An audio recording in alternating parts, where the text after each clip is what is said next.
Good evening. आप सबको मेरा नमस्कार और चने पर चर्चा के इस वेबिनार में मैं सभी का स्वागत करता हूं और हार्दिक अभिनंदन करता हूं। मैं शरद मलुकुटला एग्री बाजार का चीफ बिजनेस ऑफिसर हूं और हमें बहुत खुशी है और हम आपके आभारी हैं कि आप अपना कीमती वक्त निकालकर इस वेबिनार में शामिल हो पाए। विश्व में भारत चने का सबसे बड़ा उत्पादक है। यह यहाँ दुनिया के 70% चने का उत्पादन होता है। मात्रा के लिहाज से देश में 100 लाख टन से अधिक चने का उत्पादन होता है। चने का सबसे बड़ा उत्पादक होने के बावजूद हमें डोमेस्टिक कंजम्पशन के लिए इंपोर्ट की आवश्यकता पड़ती है और यह इसलिए क्योंकि चना वेजिटेरियन डाइट का एक महत्वपूर्ण हिस्सा है। इसमें लगभग 25% प्रोटीन है और ये नॉन वेजिटेरियंस के डाइट का भी एक महत्वपूर्ण हिस्सा है क्योंकि यह पशु प्रोटीन की तुलना में बहुत सस्ता है। तो चने का महत्व ना सिर्फ हमारे किचन में है बल्कि हमारी एग्री इकोनॉमी में भी बहुत ज्यादा है। और आज के वेबिनार में चने से संबंधित विषयों पर चर्चा होगी, जैसे चने का उत्पादन कैसे बढ़ाया जाए, हम आत्मनिर्भर कैसे बने, हाल ही में जो नए ऑर्डिनेंस और रिफॉर्म्स अनाउंस किए गए हैं उनका किसानों पर क्या असर होगा, इंडस्ट्री पर क्या असर होगा, एमएसपी के माध्यम से प्राइस स्टेबिलिटी में नैफेड की भूमिका, चने की कंजम्पशन कैसी बढ़ाई जा सकती है और उसके बाद हम चने का प्राइस आउटलुक, इन सब के बारे में हम इस चर्चा में सुनेंगे। इन सभी मुद्दों पर चर्चा करने के लिए हमारे पास विशेषज्ञों का एक विशिष्ट पैनल है जो चने के कारोबार से बहुत सालों से जुड़े हैं। यह वेबिनार विशेषज्ञों के बीच चर्चा के रूप में आयोजित किया गया है और पैनल चर्चा के बाद हम ऑडियंस से सवाल आमंत्रित करेंगे। तो कृपया आप सभी अपने प्रश्न जूम लिंक के Q&A पैनल के माध्यम से हमें भेजें। तो शुरुआत में मैं आमंत्रित करना चाहूंगा श्री जी चंद्रशेखर जी को, जो एग्री कमोडिटीज के बहुचर्चित नामों में से एक हैं। वो एक इकोनॉमिस्ट, सीनियर एडिटर और पॉलिसी कमेंटेटर हैं और आज के वेबिनार के मॉडरेटर या संचालक भी हैं। जीसी सर, जैसे मैं उन्हें बुलाता हूं, जीसी सर आपका बहुत बहुत स्वागत करता हूं इस वेबिनार को। अब आप आगे बढ़ाइए। Welcome sir. थैंक यू शरद। बहुत बढ़िया आपने इंट्रोडक्टरी रिमार्क्स किया है और सभी दर्शकों को, जिसकी संख्या अभी मैं देख रहा हूँ 500 से बढ़कर तेजी से ऊपर जा रहा है। आई एम श्योर ये तो 4 डिजिट में चला जाएगा जल्दी, मुझे कोई शक नहीं है। तो ये शुरुआत करने के पहले लेट मी से प्रणाम, नमस्ते, नमस्कार, सत श्री अकाल, all the best to all the people। तो ये जो चर्चा है बहुत महत्वपूर्ण है और मैं समझता हूँ मैं जितने भी दलहन क्षेत्र के सेमिनार में मैंने भाग लिया है एज अ स्पीकर एक्सेट्रा, तो ये सबसे बड़ा मैं समझता हूँ चना के लिए ये सबसे बड़ा सेमिनार या वेबिनार जो एग्री बाजार ने आयोजन किया है। आई थिंक मुझे लगता है ऑन अ सिंगल पल्स एक दाल के लिए जो सेमिनार बना है, I think it's arguably the world's largest, which is very important. तो मैं बधाई देना चाहता हूं इनको, to Agri Bazaar and the wonderful team and to Sharad for taking this forward. That is number 1। Number 2, जैसे कि शरद ने बताया कि विश्व बाजार में जितना भी उत्पादन होता है विश्व में, उसका 70% हमारा देश में होता है, जो करीबन 100 लाख टन का हमारा उत्पादन है। इस साल 2019-20 का कृषि मंत्रालय का उत्पादन का अनुमान है 109 लाख टन। तो एक बहुत बड़ा एक आंकड़ा है, बहुत बड़ा एक संख्या है। और मैं देख रहा हूँ पिछले 3-4 साल में हमारा जो उत्पादन है फ्लक्चुएटिंग है। फ्लक्चुएटिंग यानी आगे पीछे हो रहा है।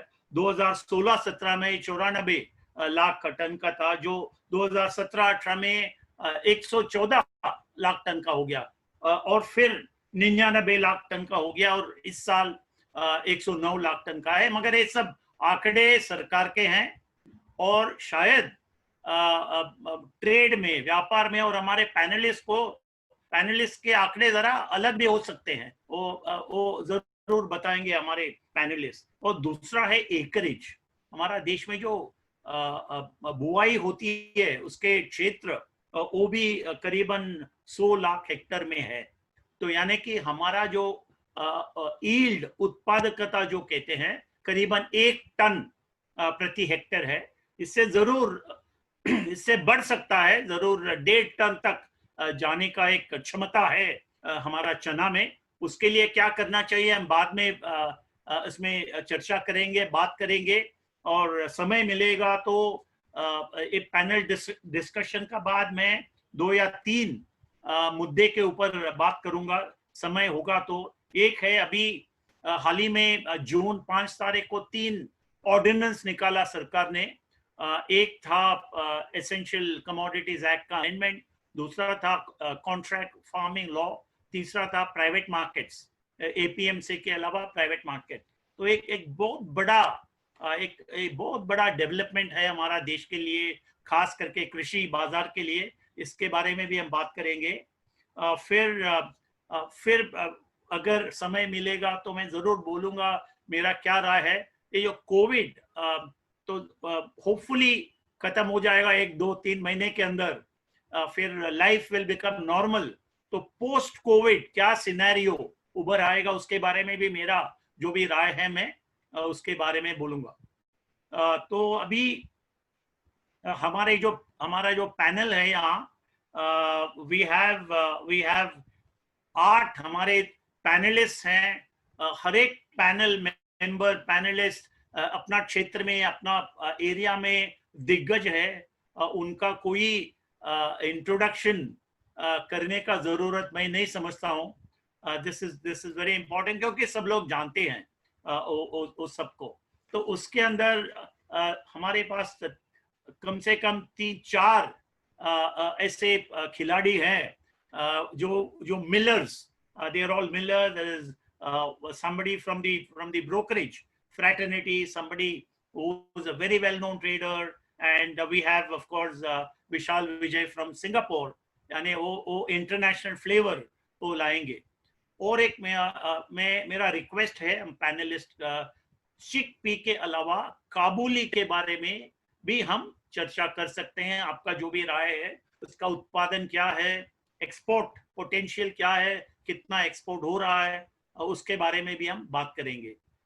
और तो मैं सबसे पहले I will request Shri Sunil Kumar Singh, जो नाफेड के एडिशनल एमडी है। वो जाने माने व्यक्ति है इस क्षेत्र में, इन agri business and in the cooperative sector of this country. अब जो सरकार की ओर से चना का वितरण हो रहा है, उसमें इनका बहुत बड़ा एक योगदान है, बड़ा भूमिका इन्होंने निभाया है। मैं खुद कई सालों से लिखते आ रहा हूं कि जैसे कि हम चावल और गेहूं देते हैं, वितरण करते हैं जो under the public distribution system, दलहन का भी, दाल का भी होना चाहिए। तो फाइनली 2020 ऐसा साल है जब सरकार ने शुरुआत किया है। आगे जाकर के भी मैं समझता हूँ इसे जारी रखना चाहिए हमें, क्योंकि this will advance nutrition security for poor people. तो सिंह साहब, congratulations on a fantastic role that NAFED is playing and you are playing as the additional MD in the space of pulses. तो आगे जाकर के 8-10 मिनट में, 12 minute में आप बताइए नाफेड का क्या भूमिका है इसमें, नाफेड का प्रोक्योरमेंट के बारे में, ये जो डिस्ट्रीब्यूशन आपने किया है ऑफ पल्सेस, जो बहुत बड़ा चुनौती था अप्रैल महीने में, you really surmounted, you overcame that difficulty very very quickly. सभी लोगों का I think it has come for deep appreciation. तो आगे भी जाकर के जरूर आप इस काम को जारी रखेंगे। तो आगे 10 मिनट में आप हमारे दर्शकों को बताइए, जिसकी संख्या अब 700 से ज्यादा बढ़ गई है और आई थिंक तेजी से बढ़ रहा है। तो the floor is yours mister Singh. बहुत बहुत धन्यवाद चंद्रशेखर साहब। सबसे पहले मैं एग्री बाजार का धन्यवाद करूंगा जो इन्होंने इस प्रोग्राम को ऑर्गेनाइज कराया है। और देखिए, मेरा मानना है कि कभी कभी कोई क्राइसिस आती है तो अपने आप में एक अपॉर्चुनिटी भी लेकर के आती है। और आपने NAFED, इसके लीडरशिप और हमारे परफॉर्मेंस की आपने तारीफ की, इसके लिए मैं आपका शुक्रगुजार हूँ। और हमारे यहाँ NAFED टीम, हमारे managing director, chairman and board of directors के डायरेक्शन पर ये काम हम बहुत अच्छी तरीके से कर पाए। और इसमें जो हमारे मिलर बंधु हैं, जो हमारे किसान हैं, सबका योगदान रहा है। रीज़न, यदि 2015 के बाद यदि दलहन क्षेत्र में इतनी प्रगति नहीं होती तो शायद हमारे पास इतना स्टॉक ही नहीं होता कि हम कभी ये सोच भी सकते थे कि हम PDS में या ऐसे कल्याणकारी योजनाओं में दालों का वितरण किया जाए। यह एक बहुत अच्छी शुरुआत है और मैं इस बात से बहुत वाकिफ हूँ, क्योंकि मैं 2012 से यह कोशिश करता रहा हूँ कि जो हमारी प्रोक्योरमेंट MSP के तहत है, क्योंकि ये मार्केट से हम सरप्लस सक करते हैं प्राइस को स्टेबलाइज करने के लिए, और दोबारा यदि हम दोबारा उसी स्टॉक को मार्केट में यदि रिलीज करें तो पहला जो ऑब्जेक्टिव था वो कहीं ना कहीं डिफीट हो जाता है। तो जिस तरह से आपने कहा कि ये दालें यदि गरीब लोगों के बीच में दी जाए, चाहे वो फ्री दी जाए या डिस्काउंटेड रेट पे दी जाए, अफोर्डेबिलिटी से दी जाए, तो दो फायदे हैं। एक तो गरीब लोगों को न्यूट्रिशनल सफिशिएंसी होगी और दूसरा एक डिमांड आएगा, जो एक इंसेंटिव होगा फार्मर्स को टू ग्रो मोर। जैसा कि आपको पता है, आप पिछली बार वर्ल्ड पल्सेस डे में भी हमारे साथ रहे और आपने बहुत अच्छा इस चीज को निभाया। किसको पता था कि 10 फरवरी 2020 को हम वर्ल्ड पल्सेस डे मना करके जो हम बातें कह रहे थे वो एक क्राइसिस आएगी और 26 मार्च को इसकी अनाउंसमेंट हो जाएगी कि हम गरीब लोगों को 1 किलो दाल मुहैया करा रहे हैं। इन शब्दों के साथ मैं शरद जी ने आपने इसके उत्पादन तथा उपयोगिता के बारे में चर्चा कर दी है, लेकिन मैं थोड़ा सा यहाँ पर सारे दर्शकों को ध्यान यह बटोरना चाहूँगा कि जो 2015-16 में जो हमारे प्रोडक्शन फिगर्स थे, जो 71 लाख की आपने बात कही, और आज आकर के 109 लाख जो आंकड़े आ रहे हैं, दोनों सरकारी आंकड़े हैं। जब दोनों का बेस यही है तो आप ये देख सकते हैं कि इसमें आपने 50% से ज्यादा इजाफा किया है प्रोडक्शन में। और 2020 के 21 के लिए जो टारगेट है वो 120 लाख है। जैसा कि आपने बताया कि चने का उत्पादन आज के इल्ड से इससे हम 1.5 गुना कर सकते हैं। यदि हम वो बात करें तो आज के ही क्षेत्रफल में यदि उत्पादन में बढ़ोतरी होती है तो आज हमारे पास 15 मिलियन टन, मींस आज के लेवल से 4 मिलियन टन की फर्दर आप एडिशन करेंगे, जो आपको सेल्फ सफिशिएंसी इंश्योर करा देगा। आप ही के शब्द या आप ही के आंकड़े किसी वेबिनार में आपने या किसी प्रोग्राम में आपने कहा था कि आज हमें एम करना चाहिए 30 मिलियन, आज हम 24 मिलियन पे पहुंच चुके हैं। तो आज आपने ये जो फिगर बताई, यदि हम केवल उत्पादन पर ध्यान दें तो 5 मिलियन बढ़ सकता है, और जो 30 लाख का आंकड़ा है, 30 मिलियन का आंकड़ा है, उसके हम करीब पहुंच सकते हैं। क्योंकि जो अन्य दालें हैं, चाहे आप मसूर ले लें, चाहे आप उड़द ले लें, आप अरहर ले लें, मूंग ले लें, तो उसमें उतनी बढ़ोतरी की संभावनाएं नहीं है जितनी चने में है, क्योंकि ये व्यापक रूप में बहुत से राज्यों में उत्पादन होता है और इसकी खपत भी बहुत अच्छी है।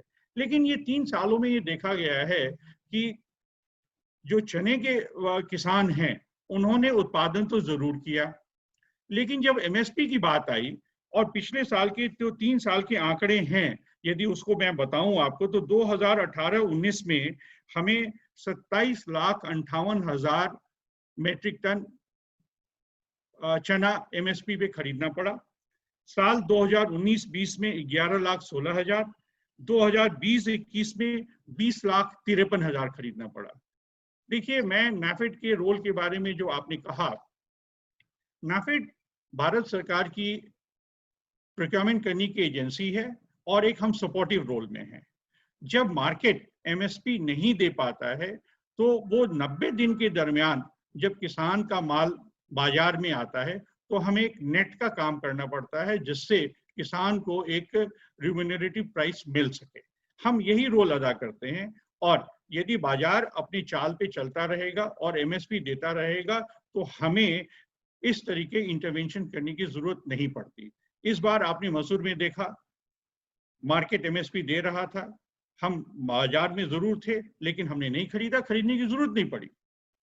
अब ये प्रोक्योरमेंट के बाद हम जब डिस्पोजल्स की बात करें तो ये बड़े खुशी की बात है कि पिछले 3-4 साल में जो एक दलहन क्षेत्र का उत्पादन उपार्जन में प्रगति हुई, उसके साथ साथ जो एक सरकारी खपत या स्टेट या सेंट्रल गवर्नमेंट स्पॉन्सर्ड ये खपत लैक कर रहा था, वो एक बीच में अपने आप खाई था। उसके कारण ये देखा जा रहा था कि ये प्रोक्योरमेंट होने के बाद भी जब मार्केट अपने आप में आता था तो दोबारा वो एमएसपी से नीचे चला जाता था।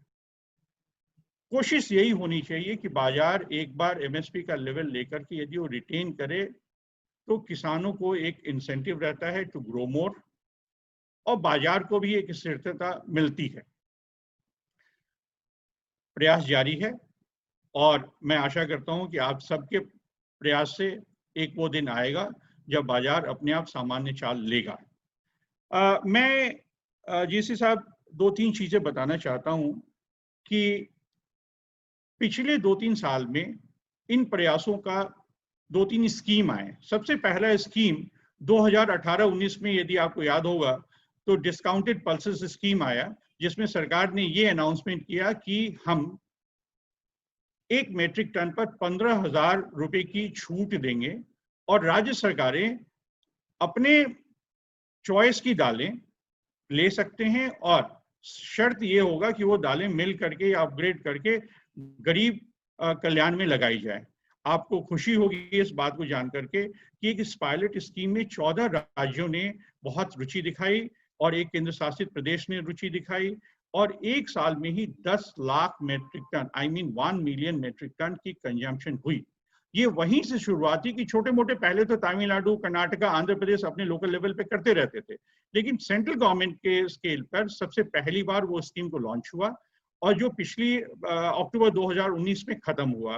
अक्टूबर 2019 में खत्म होने के बाद इस कोविड क्राइसिस के बाद आपका जो स्कीम आया प्रधानमंत्री गरीब कल्याण योजना, उस योजना में आप 1.95 करोड़ फैमिलीज को जो 1-1 किलो दाल देने की बात आई, उसमें आपने 6 लाख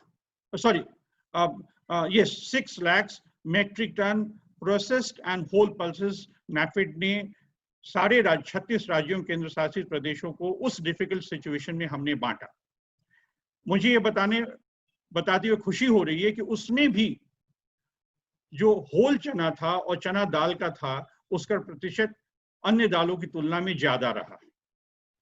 उसके ये जो अप्रैल मई जून में जो फर्स्ट फेज रहा, उसके साथ साथ आपको याद होगा कि आत्मनिर्भर प्रोग्राम में भी चना होल माइग्रेंट लेबर के लिए बांटा गया।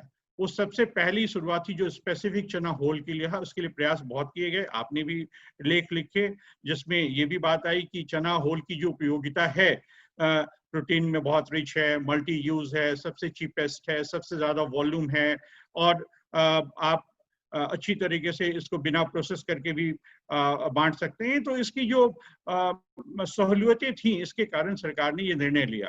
अब जब दोबारा PMJKY 2 फेज आया, उसमें तो ये साफ निर्णय लिया गया कि केवल चना होल ही बांटा जाएगा। तो अभी के जो स्कीम्स हैं ये बाजारों को बहुत स्थिरता देती है और साथ में मुझे यह बताने में खुशी हो रही है कि इसके साथ साथ एक आपका गवर्नमेंट सेक्टर का कैप्टिव डिमांड आ रहा है, जो आप बाजार डिमांड के साथ साथ ये जो डिमांड आ रहा है ये आपको खपत में बहुत मजबूती प्रदान देगा। और वो जो एक सिचुएशन इमर्ज हो रहा था, जो बाजार भी इस चीज को फील कर रहा था कि नाफेड के पास इतना स्टॉक है, इसको कैसे निकाला जाएगा, उसमें प्राइस का क्या सिनेरियो रहेगा, वो सब सारी चीजें अब शायद सामान्य हो रही हैं। मैं आपके सामने कुछ फिगर्स शेयर करूंगा जो सब आपके जो दर्शक हैं वो काफी इस बात को उत्सुक होंगे जानने में, लेकिन ये केवल मेरा एक एवरेज इंफॉर्मेशन है। अब मार्केट में इसका क्या इम्पैक्ट पड़ेगा, आप मार्केट एनालिस्ट्स हैं, बाजार अपने आप चाल से चलता है। तो मैं ये बता दूं कि PMJKY 1 और आत्मनिर्भर प्रोग्राम साथ साथ PMJKY 2, इन तीनों को मिला करके करीब करीब 15 लाख टन की खपत जो हमारा स्टॉक था, उसमें से 15 लाख मेट्रिक टन की खपत इन तीनों स्कीम में अनुमानतः चला जाएगा। जो सेकंड फेज है उसको मैं और क्लैरिफाई कर दूं कि जो सेकंड फेज में है आपको 5 महीनों में बांटना है। मोटा मोटी आपको 2 लाख टन, 1,95,000 की बात की जा रही है, 2 लाख टन आपको बांटना है। 2 लाख टन में जो बांटने का जो हमारा OTR का स्कीम है वो डिलीवर्ड स्कीम है, तो करीब करीब उसमें 12 लाख, 3 लाख पहले वाले, 3-3.5 पहले वाले में। तो मैं वही एक अनुमानतः मैं आपको बता रहा हूँ कि 15 लाख के करीब उसमें आपकी खपत है। अब यही 15 लाख जो हमारा था वो कैरी ओवर था, मोटा मोटी वो एक स्टॉक था जो हमारा 18-19 का कैरी ओवर था। तो कैरी ओवर स्टॉक ने हमने मोटा मोटी इन स्कीम में लगा करके क्लियर कर दिया। अब आई बात इस साल की जो 20-21 लाख मेट्रिक टन की जो हमारी उपार्जित मात्रा है, उसमें अभी जो, क्योंकि डिस्काउंटेड पल्सेस स्कीम में बहुत से राज्यों ने उसको लगाया था, अब यदि डिसकंटिन्यू नवंबर के बाद होता भी है तो मुझे आशा है कि कुछ राज्य इसको चालू रखेंगे। फिर हमारे MDM, ICDS, आर्मी, इन सब की कुछ सप्लाई चलते रहेंगे, उसमें भी इसकी खपत होगी। कुछ हमें इसी स्टॉक में से बफर भी रखना होगा। तो अब ये जो फ्रेश स्टॉक है केवल हमें उसको मैनेज करना है, और जो हमारा पिछला जो एक कैरी ओवर था दैट इज ऑलमोस्ट ओवर। सो अभी जो सिचुएशन बन रही है उसमें मोटा मोटी आप जो भी फिगर्स एस्टिमेट और गेस करने की बात है कि आगे आने वाले प्रोग्राम में कितना खपत होगा, उसमें प्राइस को देखते हुए कितनी बफर होगी। तो right now situation is much easier than what it was there in the past. So this is your the stock position. अब मैं इस बात को मैं बस जस्ट खत्म कर रहा हूँ। मैंने एक और चीज अभी देखा कि नेशनल एजुकेशन पॉलिसी जो आपकी आई है उसमें एक और बताया गया है कि मॉर्निंग में जो बच्चों को ब्रेकफास्ट देना है वहां पे ड्राई राशन देना है, जो मिड डे मील स्कीम में आप लंच देते हैं। तो मैं इसमें भी चने की अपॉर्चुनिटी देख रहा हूँ जहां पे रोस्टेड आप चना दे सकते हैं।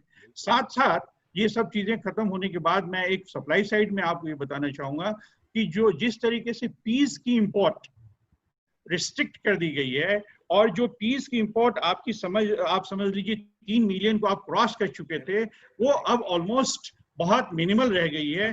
Therefore, the dependence of chana would again come back. So I am seeing a very rosy time for the chana farmers, and let's strive that we should give them. And then again, let's जो आपकी policy जो 3 आए हैं policy ordinances, in fact that is again going to give good support to the chana market. With these words, I just close my first reaction, and then again given an opportunity I'll share. Thank you. Thank you Sunil ji, thanks for sharing this. क्योंकि आपने जो बताया उसमें महत्वपूर्ण बात ये है कि नाफेड का पास जो इन्वेंट्री का बोझ था वो काफी कम हो गया है, काफी हल्का हो गया है, और आपका जो पुराने पिछले सीजन के जो माल है वो जरूर अब खप जाएगा, इट विल बी कंज्यूम, और which is a very positive sign. और फिर हम कोशिश करेंगे for continuing to generate demand, हमें डिमांड जनरेट करना पड़ेगा। Thank you very much, it's wonderful, thanks a lot. मैं अभी इनको इनवाइट करूंगा चेतन जैन को फ्रॉम राजधानी बेसन। उनका एक बड़ा भूमिका है बेसन मार्केट में, उनका they have big exposure, big stake. तो चेतन, आप कैसे देख रहे हो दिस चना मार्केट? उत्पादन आपका क्वालिटी सही क्वालिटी आपको मिल रहा है, और खास करके आप बेसन के बारे में बताइए, आपका बेसन डिमांड कितना है, कंजम्पशन कितना है, और आगे जो त्योहार के सीजन अब लगभग शुरू ही हो गया, तो और आगे 2-3 महीना चलेगा, उसमें आप कैसे देखते हो, डिमांड कैसे निकल कर आएगा, बताइए। एक तो ट्रेंड जो कोरोना इस पूरे पैंडेमिक ने जो एक्सेलरेट किया, वो ट्रेंड था पैकेज्ड फूड की तरफ जाने वाला। ये एक जनरल ट्रेंड चल ही रहा था बहुत टाइम से, बट ये कोरोना की वजह से इसको एक बम्प मिल गया, जो हम जैसे मैन्युफैक्चरर्स को एक अलग से दिखा कि डेफिनेटली ट्रेंड अब ये इस तरफ और तेजी से जाएगा। एक तो सिंपल बेसन और दालें लोग अब ज्यादा पैकेज प्रेफर करने लगे, क्योंकि लोग चाहते हैं कि वो कम से कम छुई हुई हो चीजें। उसके साथ साथ जो इसका एक मेजर यूजर है वो है इंडिया की स्नैक्स की इंडस्ट्री, जो है मिठाई और नमकीन इंडस्ट्री, जो बहुत बड़ा एक यूजर है ऑफ बेसन एंड चना दाल। उस इंडस्ट्री के अंदर भी बहुत ज्यादा शिफ्ट हुआ है towards organised player, especially during this corona time, क्योंकि अब वो जो लॉकडाउन की वजह से जगह जगह जो दुकानें थी, कोई पकौड़े वाला, कोई ढोकले वाला, कोई कुछ बना रहा है, कोई कुछ बना रहा है, वो सब उनके काम अभी नहीं चालू हो पाए। और दूसरी तरफ जो पैकेज्ड इंडस्ट्री थी, वो वाली इंडस्ट्री ने इस पैंडेमिक को बहुत जल्दी कंट्रोल किया, उसके प्रिवेंटिव मेजर्स किए और उन्होंने अपनी प्रोडक्शन रैंप अप करी। अब क्योंकि हम ऐसी इंडस्ट्री को सप्लाई करते हैं जो ऑर्गेनाइज है, तो हमें एक ये डेफिनेट चेंज दिखा या एक डेफिनेट ट्रेंड दिखा कि इनकी डिमांड और इनकी कंजम्पशन बहुत फास्ट रिकवर हो रही है। ये ट्रेंड आपको बड़ी बड़ी कंपनीज के नंबर्स में भी दिख जाएगा कि स्नैक फूड की कंपनीज हैं वो अच्छे नंबर्स रिपोर्ट कर रही हैं, और हमें भी वो अपनी डिमांड साइड से दिख रहा है कि ये लोग काफी तेजी से अपना प्रोडक्शन प्री कोविड के लेवल्स पे तो पहुंचा ही चुके हैं, और शायद ये और आगे भी उसको बढ़ा पाएंगे बहुत जल्दी। सो ये एक डेफिनेट ट्रेंड है चेंज, कि लोग अब पैकेज फूड की तरफ जा रहे हैं, पैकेज स्नैक्स की तरफ जा रहे हैं, वहाँ उसकी ग्रोथ काफी अच्छी है इस टाइम भी। तो वो उसको कोरोना से कोई असर नहीं पड़ा, इनफैक्ट वो और ग्रो करके निकल के आई है। सेकेंडली, जो अभी बात सिंह साहब ने कही कि जो पीज है वो भी एक बड़ा इंग्रेडिएंट था स्नैक फूड इंडस्ट्री का, येलो पीज, वो क्योंकि अब इतने टाइम से बिल्कुल बंद है और आगे भी अभी उसका कोई सिनारियो दिख नहीं रहा। जो इंडिया ने बंद किया वो सारा चाइना ने इम्पोर्ट कर लिया, तो अब ऐसा भी नहीं है कि हम खोलेंगे तो कनाडा वाले तैयार बैठे हैं हमें पीस देने के लिए और सस्ते रेटों पे देने के लिए। तो जब ऐसा सिनारियो मार्केट में दिख रहा है, तो हम ये भी एक्सपेक्ट नहीं कर सकते कि ये स्नैक फूड इंडस्ट्री फिर से किसी सस्ते ऑल्टरनेटिव पे जल्दी जा पाएगी।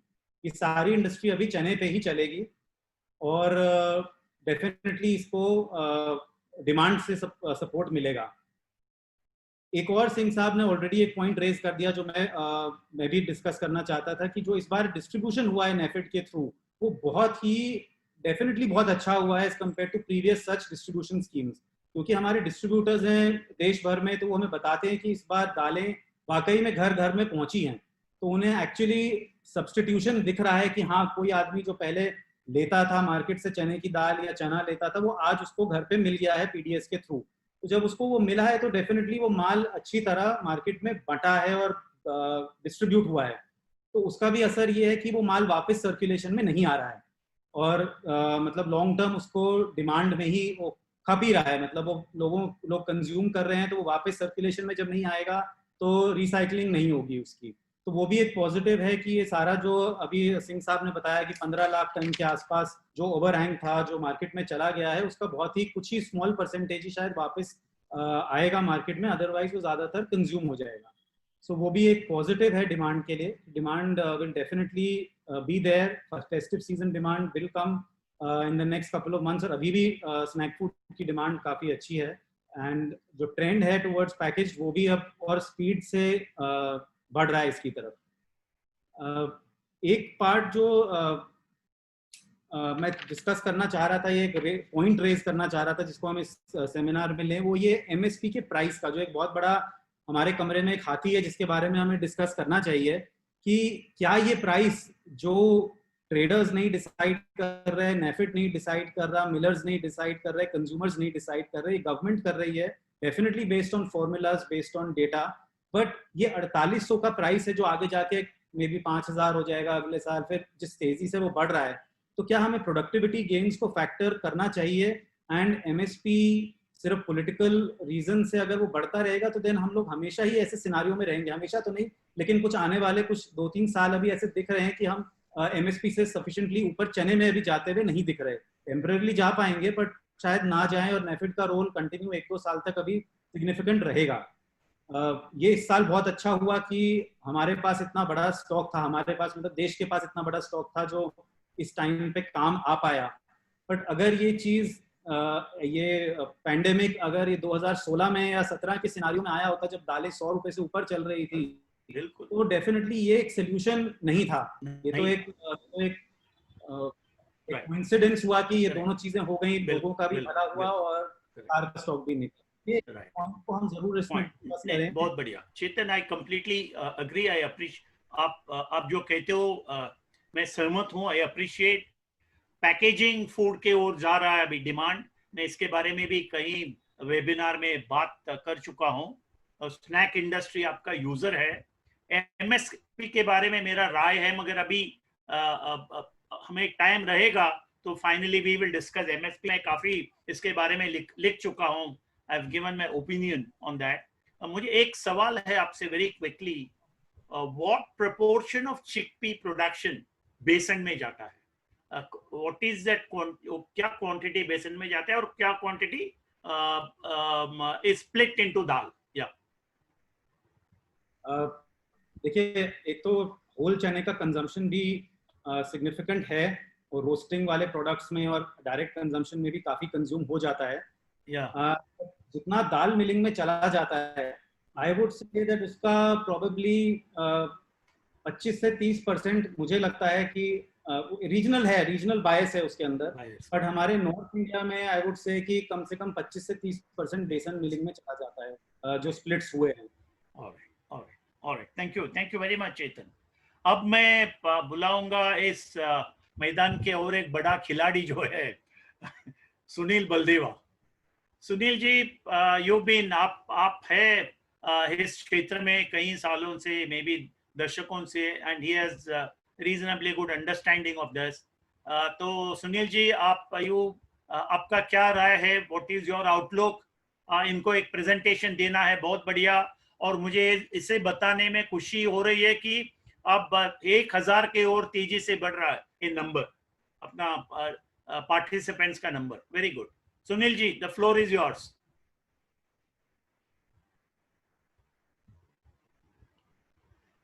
Sunil Baldeva, unmute yourself and start speaking.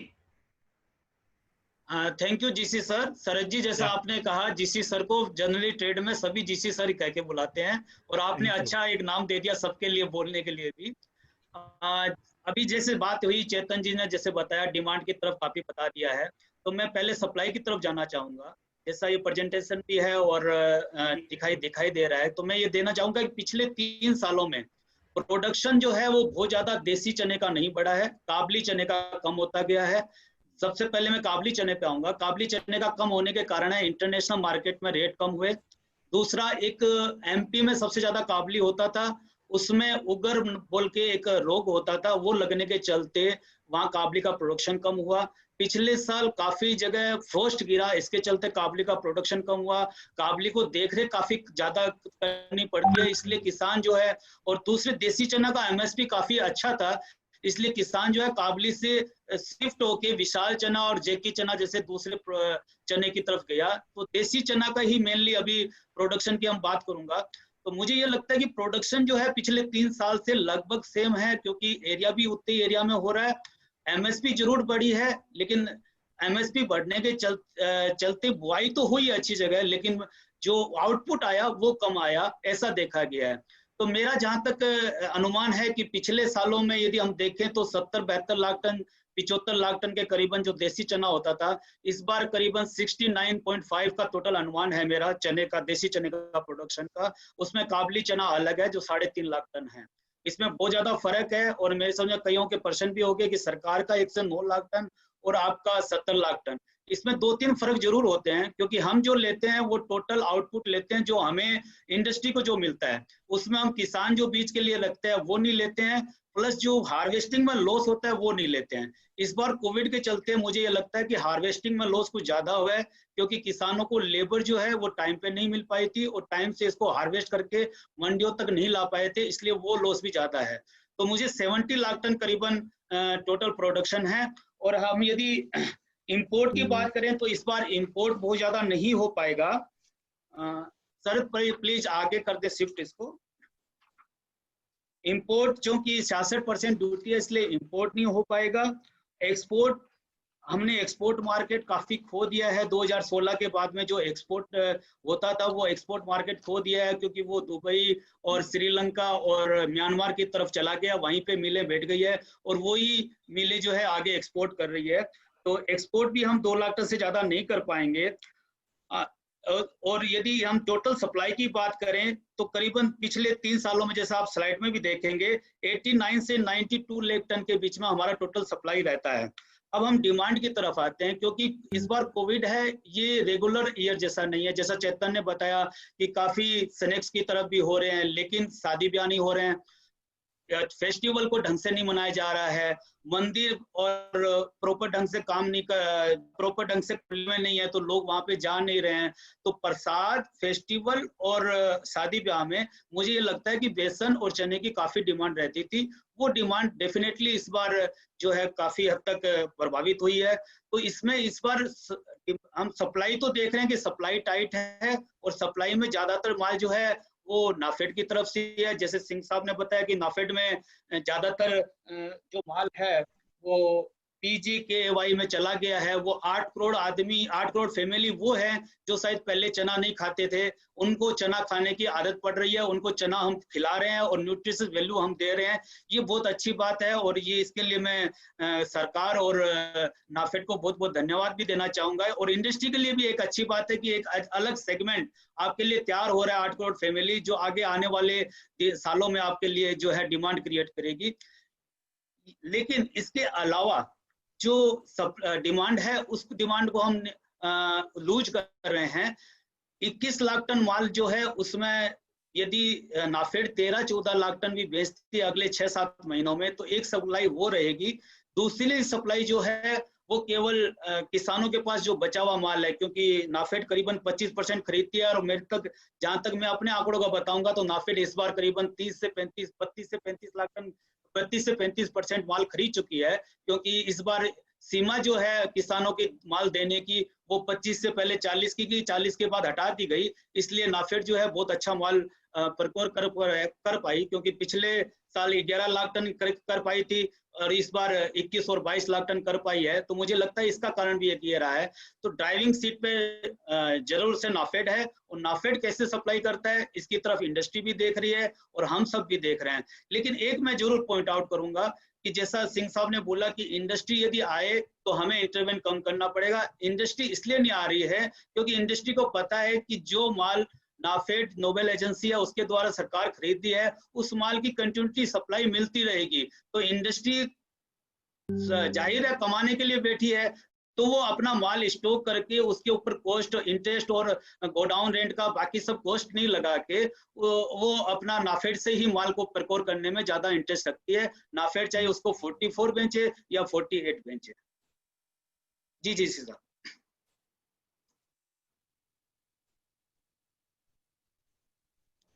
Sir आपको अनम्यूट करना पड़ेगा। जीसी सर आपको अनम्यूट करना पड़ेगा। आपने सही फरमाया। जो आपके आंकड़े हैं जो सरकार के आंकड़े से काफी कम है उत्पादन के, आपका मार्केटेबल सरप्लस है। That is called marketable surplus. तो जो किसान बुआई के लिए रखता है और हैंडलिंग लॉसेस वगैरह वो सब निकाल करके it is marketable surplus. So that is one.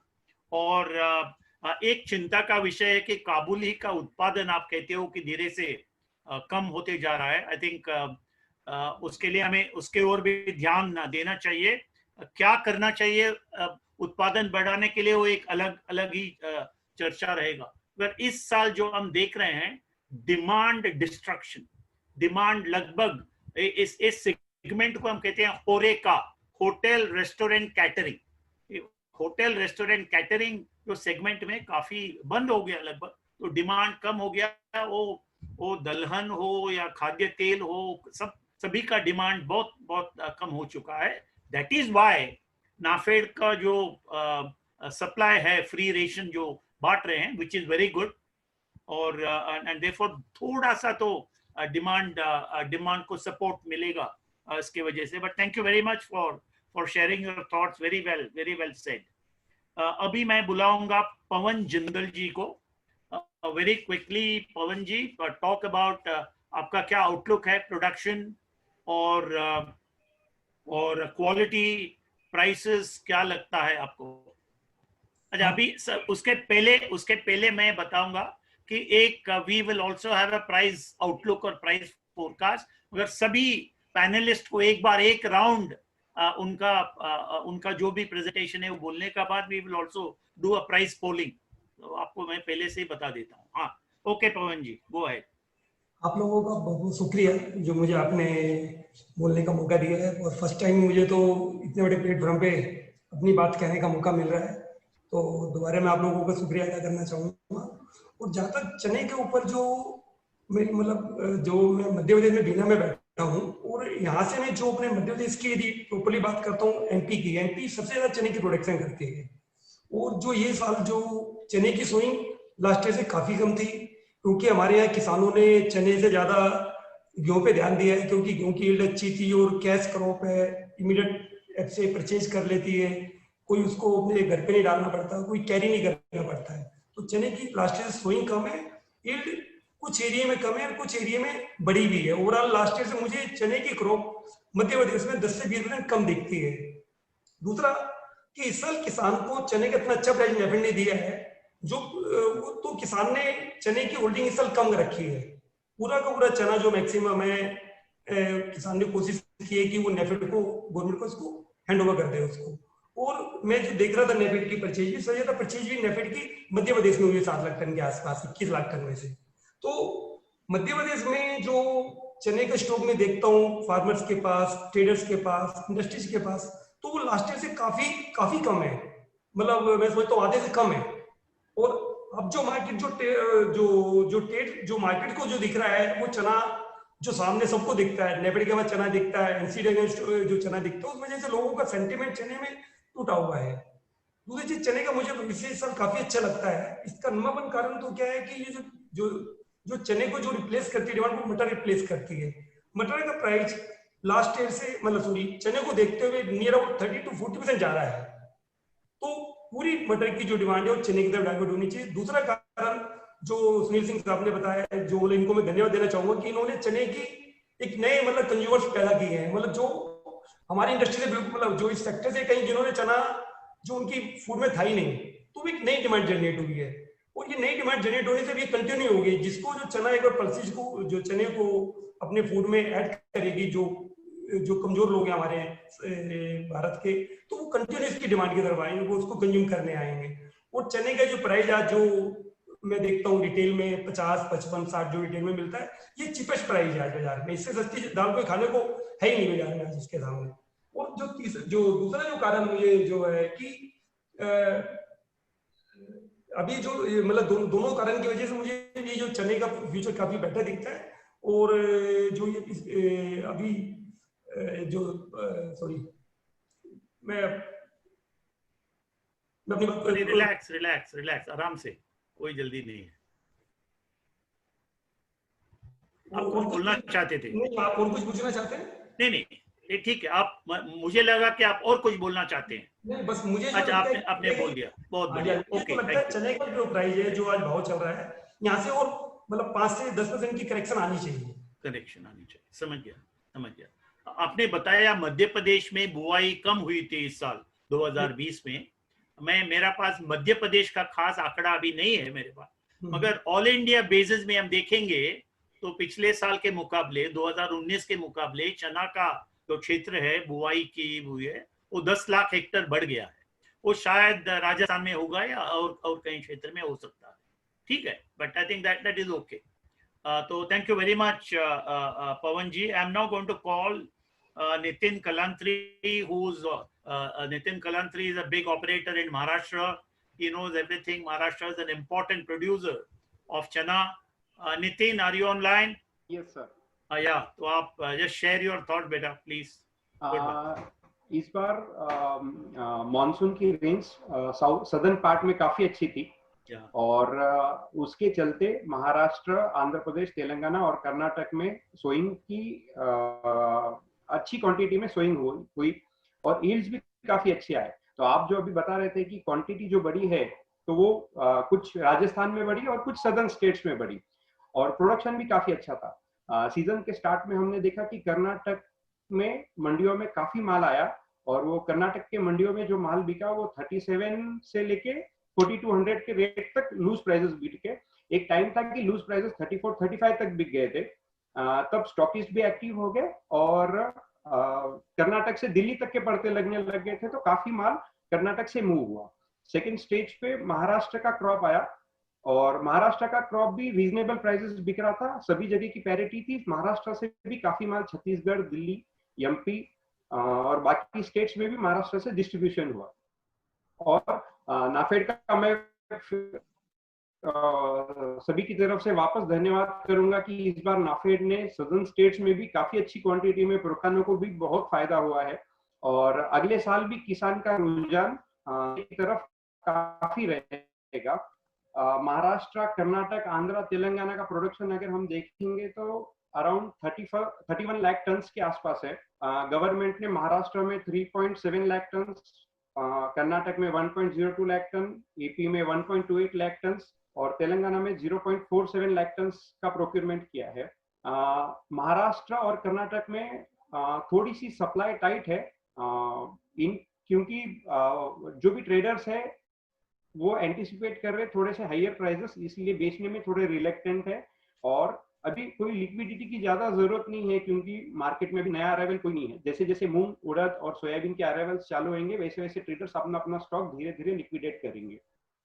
Private stock की बात करेंगे तो महाराष्ट्र में अराउंड 1.5 लाख टन का कैरी ओवर स्टॉक्स है फार्मर और ट्रेडर्स के पास मिला के, इसमें मिलर्स भी आ गए। कर्नाटक में अराउंड 1.5 लाख टन है, आंध्र प्रदेश में 1.5 लाख टन है और तेलंगाना में 0.5 लाख टन है।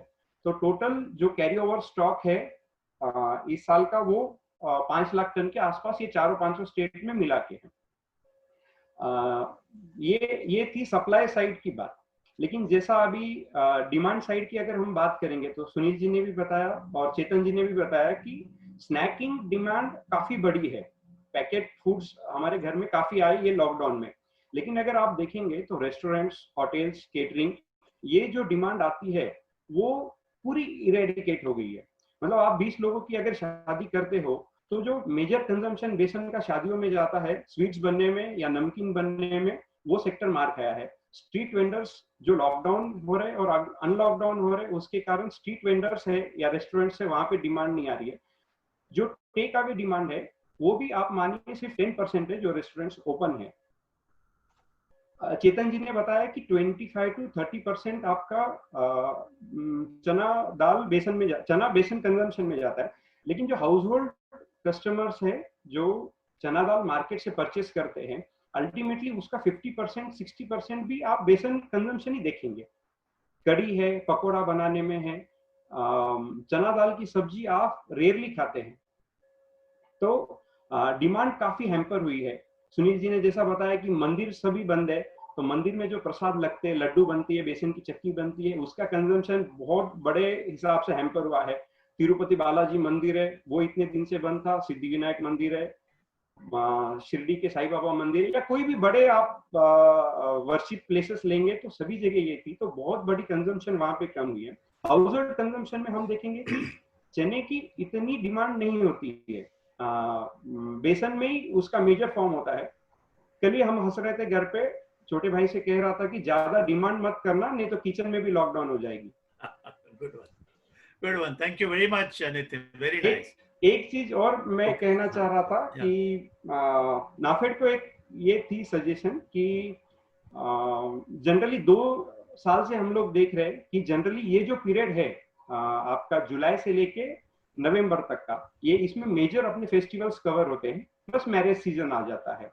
ये पीरियड में अगर नाफेड को अपना माल बेचना है तो it is a comfortable time. जो भी नाफेड को माल बेचना है ये पीरियड में अगर वो बेचती है तो उनको भी अच्छे प्राइसेस मिल सकते हैं और कस्टमर्स को भी एक रीजनेबल प्राइस में दाल मिल सकती है। गोइंग फॉरवर्ड आपके पीकेजीवाई स्कीम में गरीब लोगों को तो दाल एक रीजनेबल प्राइस में मिल गई है, लेकिन जो मिडिल क्लास है, वेल टू डू फैमिलीज है, इनके ऊपर भी आज इकोनॉमिकल सेटबैक है और उसको पूरा करने के लिए नाफेड अगर रीजनेबल प्राइसेस में मार्केट में माल देती है तो उनको भी उसका फायदा हो सकता है। Right, well point taken very well Nitin, thank you very much. Demand destruction जो आपने बताया इज वेरी रियल, उसमें कोई शक है ही नहीं, पर हमें डिमांड को कैसे रिवाइव करना उसके बारे में हम सबको सोचना है। हमारा देश में फॉर्चुनेटली सप्लाईज है, मगर डिमांड को अभी जरा बढ़ावा देने के लिए हमें सोचना पड़ेगा। थैंक्स नितिन। अभी मैं I am going to calls next, और एक बड़ा खिलाड़ी है Gaurav Bagdai. I am sure he is a large big player in Maharashtra in particular, and he's going to take us आप बताइए आपका क्या राय है मार्केट, उत्पादन, डिमांड के बारे में, या और price outlook. Very nice, okay. Thank you very much Chandrashekhar जी।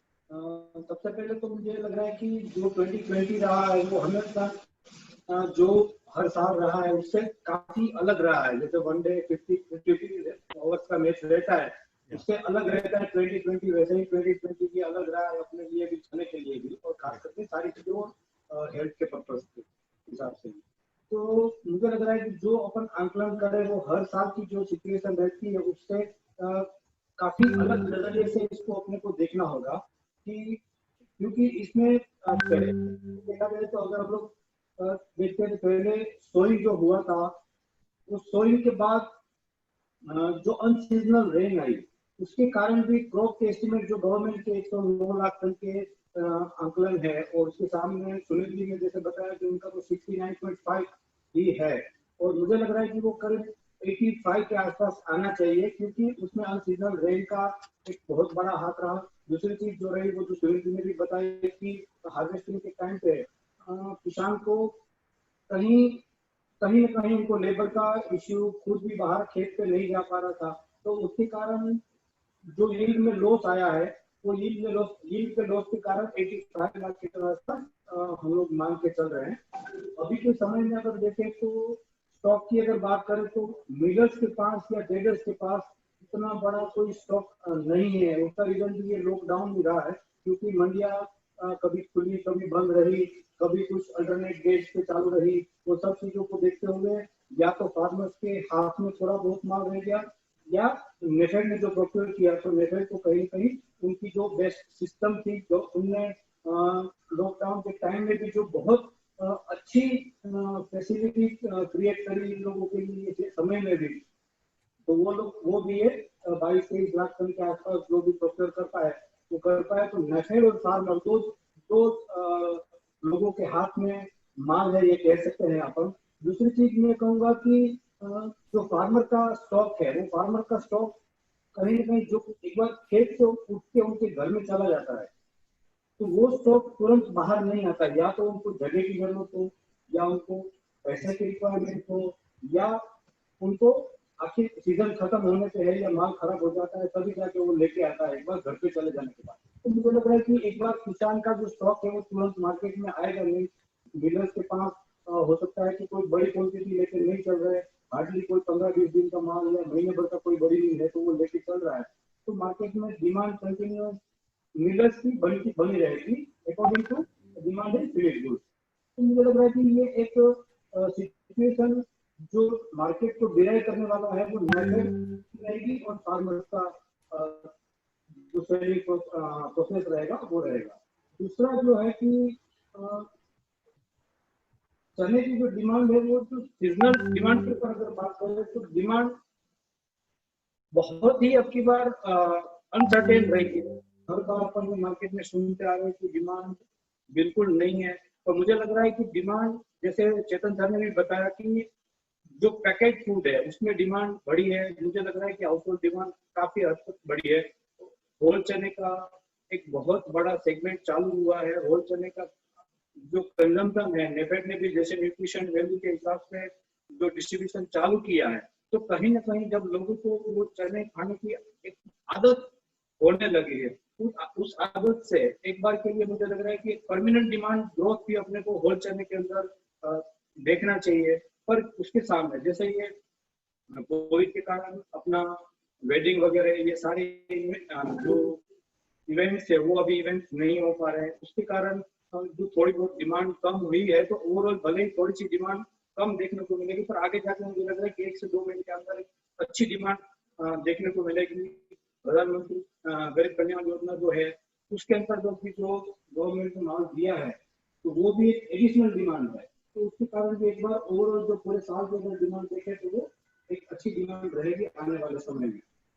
दूसरा चीज ये है कि अपना दीपावली और ये सब फेस्टिवल्स के टाइम में मुझे लग रहा है कि अभी जो रक्षाबंधन गई है उसमें जो डिमांड आनी चाहिए थी वो नहीं देखने को मिली है, पर अब आने वाले समय में थोड़ी सी डिमांड इंक्रीज होगी, पर उतनी नहीं जो ईयर ऑन ईयर होती है। अगर अपन नेक्स्ट मुद्दे पर आए तो जैसे प्रोडक्शन की बात करें, तो प्रोडक्शन की जैसे बताया कि 82-85 के आसपास आएगा। 82 लाख टन जो मैंने स्लाइड में दिखाया है तो अदर देन काबुल है, टोटल जो है सुनील जी ने बताया कि 3 से 3.5 लाख टन काबुल है, तो मेरा टोटल प्रोडक्शन 85 था, उसमें से 85 में से 3-3.5 लाख टन काबुल निकल जाएगा। 82 का रहने का उम्मीद है। 2 लाख टन चना इम्पोर्ट होगा, जो कि रशिया, सूडान जैसे कंट्रीज, यूक्रेन से काबुल आएगा, थोड़ा बहुत तांजानिया और ये सब कंट्रीज से आएगा। और दूसरी एक चीज, अब की बार जैसे 2006 में एक्सपोर्ट बैन हो गया था, अपने यहाँ प्राइसेस का और क्रॉप कमी होने के कारण वो वापस से गवर्नमेंट ने खोल दिया, तो उसके बाद एक्सपोर्ट को कोई बड़ा मार्केट नहीं मिल रहा था, क्योंकि अपन ने जब एक्सपोर्ट खोल दिया तो उसके सामने मार्केट ने अपने रास्ते कहीं और से कर लिया थे, ऑस्ट्रेलिया, कनाडा ऐसे कंट्रीज से, अफ्रीकन कंट्रीज से। पर अब जैसे ये लॉकडाउन हुआ तो वो एक कहीं ना कहीं फॉर्चुनेट ये हुआ कि और कंट्रीज इतनी सप्लाई नहीं दे पाया, ऑस्ट्रेलिया से भी पोर्ट्स वगैरह बंद थे, तो कहीं ना कहीं इंडिया से वापस से एक बार के लिए एक्सपोर्ट की डिमांड निकली, गल्फ कंट्रीज में निकली, एशियन कंट्रीज और जैसे वहां से भी डिमांड आई, और उन लोगों को ये अपना क्वालिटी, अपना टेस्ट वापस पसंद आया। आज के दिन में भी अगर अपन बात करें तो ऑस्ट्रेलिया का चना गल्फ में थोड़ा ऊपर बिकने लगा है, यहाँ का दाल है जो टेस्ट है अपना ओरिजिनल, वो टेस्ट पसंद आया है, प्रीमियम से थोड़ा बिकने लगा है। तो मुझे लग रहा है कि जो अब की बार डिमांड है वो ओवरऑल में थोड़ा सा ग्रोथ देखता हूँ लास्ट ईयर के सामने। लास्ट ईयर जो 72 लाख टन हमने पकड़ी थी वो 80 लाख टन के आसपास समझ के चल रहे हैं। इसमें येलो पीस का भी एक हिस्सा है, येलो पीस जो नहीं आ रहा है, इंपोर्ट नहीं हो रहा है, तो उसकी अवेलेबिलिटी नहीं है, तो वो भी एक कारण है। और कैरी ओवर स्टॉक मुझे लग रहा है कि 15 लाख टन के आसपास रहना चाहिए। 15 लाख टन के स्टॉक में मुझे लग रहा है कि 8 से 10 लाख टन नेफेड के पास रहेगा। नेफेड भी एक चांस ये भी है कि ये जो योजना है फ्री में बांटने की गरीबों को, उसको शायद कंटिन्यू भी करे, भले ही उसकी क्वांटिटी या उसकी मात्रा कुछ कम ज्यादा करे, पर ओवरऑल मुझे लग रहा है कि आने वाले समय में वो गरीब को न्यूट्रिशन वैल्यू की भी वो थोड़ा सा कंटिन्यू कर सकती है। तो उसके हाथ में भी 8 से 10 लाख टन ओपर स्टॉक लेके चलेगी वो, और 5 लाख टन के आसपास 4-5 लाख टन अपना प्राइवेट में भी स्टॉक रह सकता है। मुझे लग रहा है कि ये सारी बिल्कुल गौरव जी, एक्सेलेंट एनालिसिस, बहुत बढ़िया आपने to touched on production, touched on demand, और मैं आपसे सहमत हूं कि आगे जाकर के डिमांड बढ़ने का संभावना है, और संभावना कभी निकलेगा जब लॉकडाउन खुल जाता है, तो सब शादियां वगैरह होने लगेंगे। I think it's a very positive sign that I'm seeing. So I think we have to remain optimistic. We have to remain positive. So thank you very much for this. I'm now going to invite Anish Goyal from AgroPure. I know, Anish, you're a big branded player, if I recall correctly. What are your thoughts? क्या है उत्पादन में, demand में, branded play में क्या हो रहा है आपका पैकेज फूड्स, जरा बताइए। Good evening everyone. Sir actually जहां तक हम बात कर रहे हैं क्रॉप साइज की, चने की, चना क्रॉप साइज, मैं सुनील जी के व्यू से काफी सहमत हूं कि मेरे हिसाब से भी ये 70 से 75 लाख टन के करीब होना चाहिए। और क्योंकि इसमें से जैसे 21 लाख टन नेफेड ने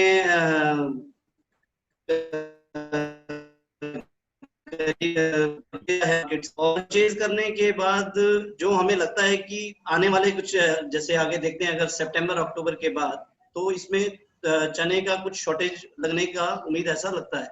अच्छा, एज पर क्वालिटी देखा जाए राजस्थान क्वालिटी वाज फाइन और उसके साथ एमपी एंड महाराष्ट्र क्वालिटी भी अच्छी थी इस साल। क्रॉप सब स्टेट्स में इस बार अच्छी थी और थोड़ा बहुत राजस्थान में कुछ एरियाज थे, पैचेस थे जहां क्वालिटी का इशू था। Rest of the states were fine. Even जैसे कर्नाटक से भी कुछ नॉर्थ साइड कुछ माल आया इस बार क्योंकि क्रॉप ठीक थी वहां। डिमांड साइड की डिमांड पैटर्न की बात करें तो आफ्टर कोरोना से लेकर जून तक डिमांड बहुत अच्छी थी। ब्रांडेड पल्सेस में भी, पैक्ड फूड में भी काफी अच्छी डिमांड थी पिछले 3 महीनों से। जुलाई हम कह सकते हैं कुछ साइलेंट रहा because of like government tenders and this जो पीडीएस में जो ये डिस्ट्रीब्यूशन हुआ है उसके बाद कुछ स्लो था डिमांड। बट अब देखा जाए पिछले एक हफ्ते में 10 दिन में दोबारा डिमांड पिकअप हो रही है और हमें ऐसा लगता है कि पिछले 10 और पिछले अगले और 1-1.5 महीने में ये डिमांड काफी अच्छी रहनी चाहिए।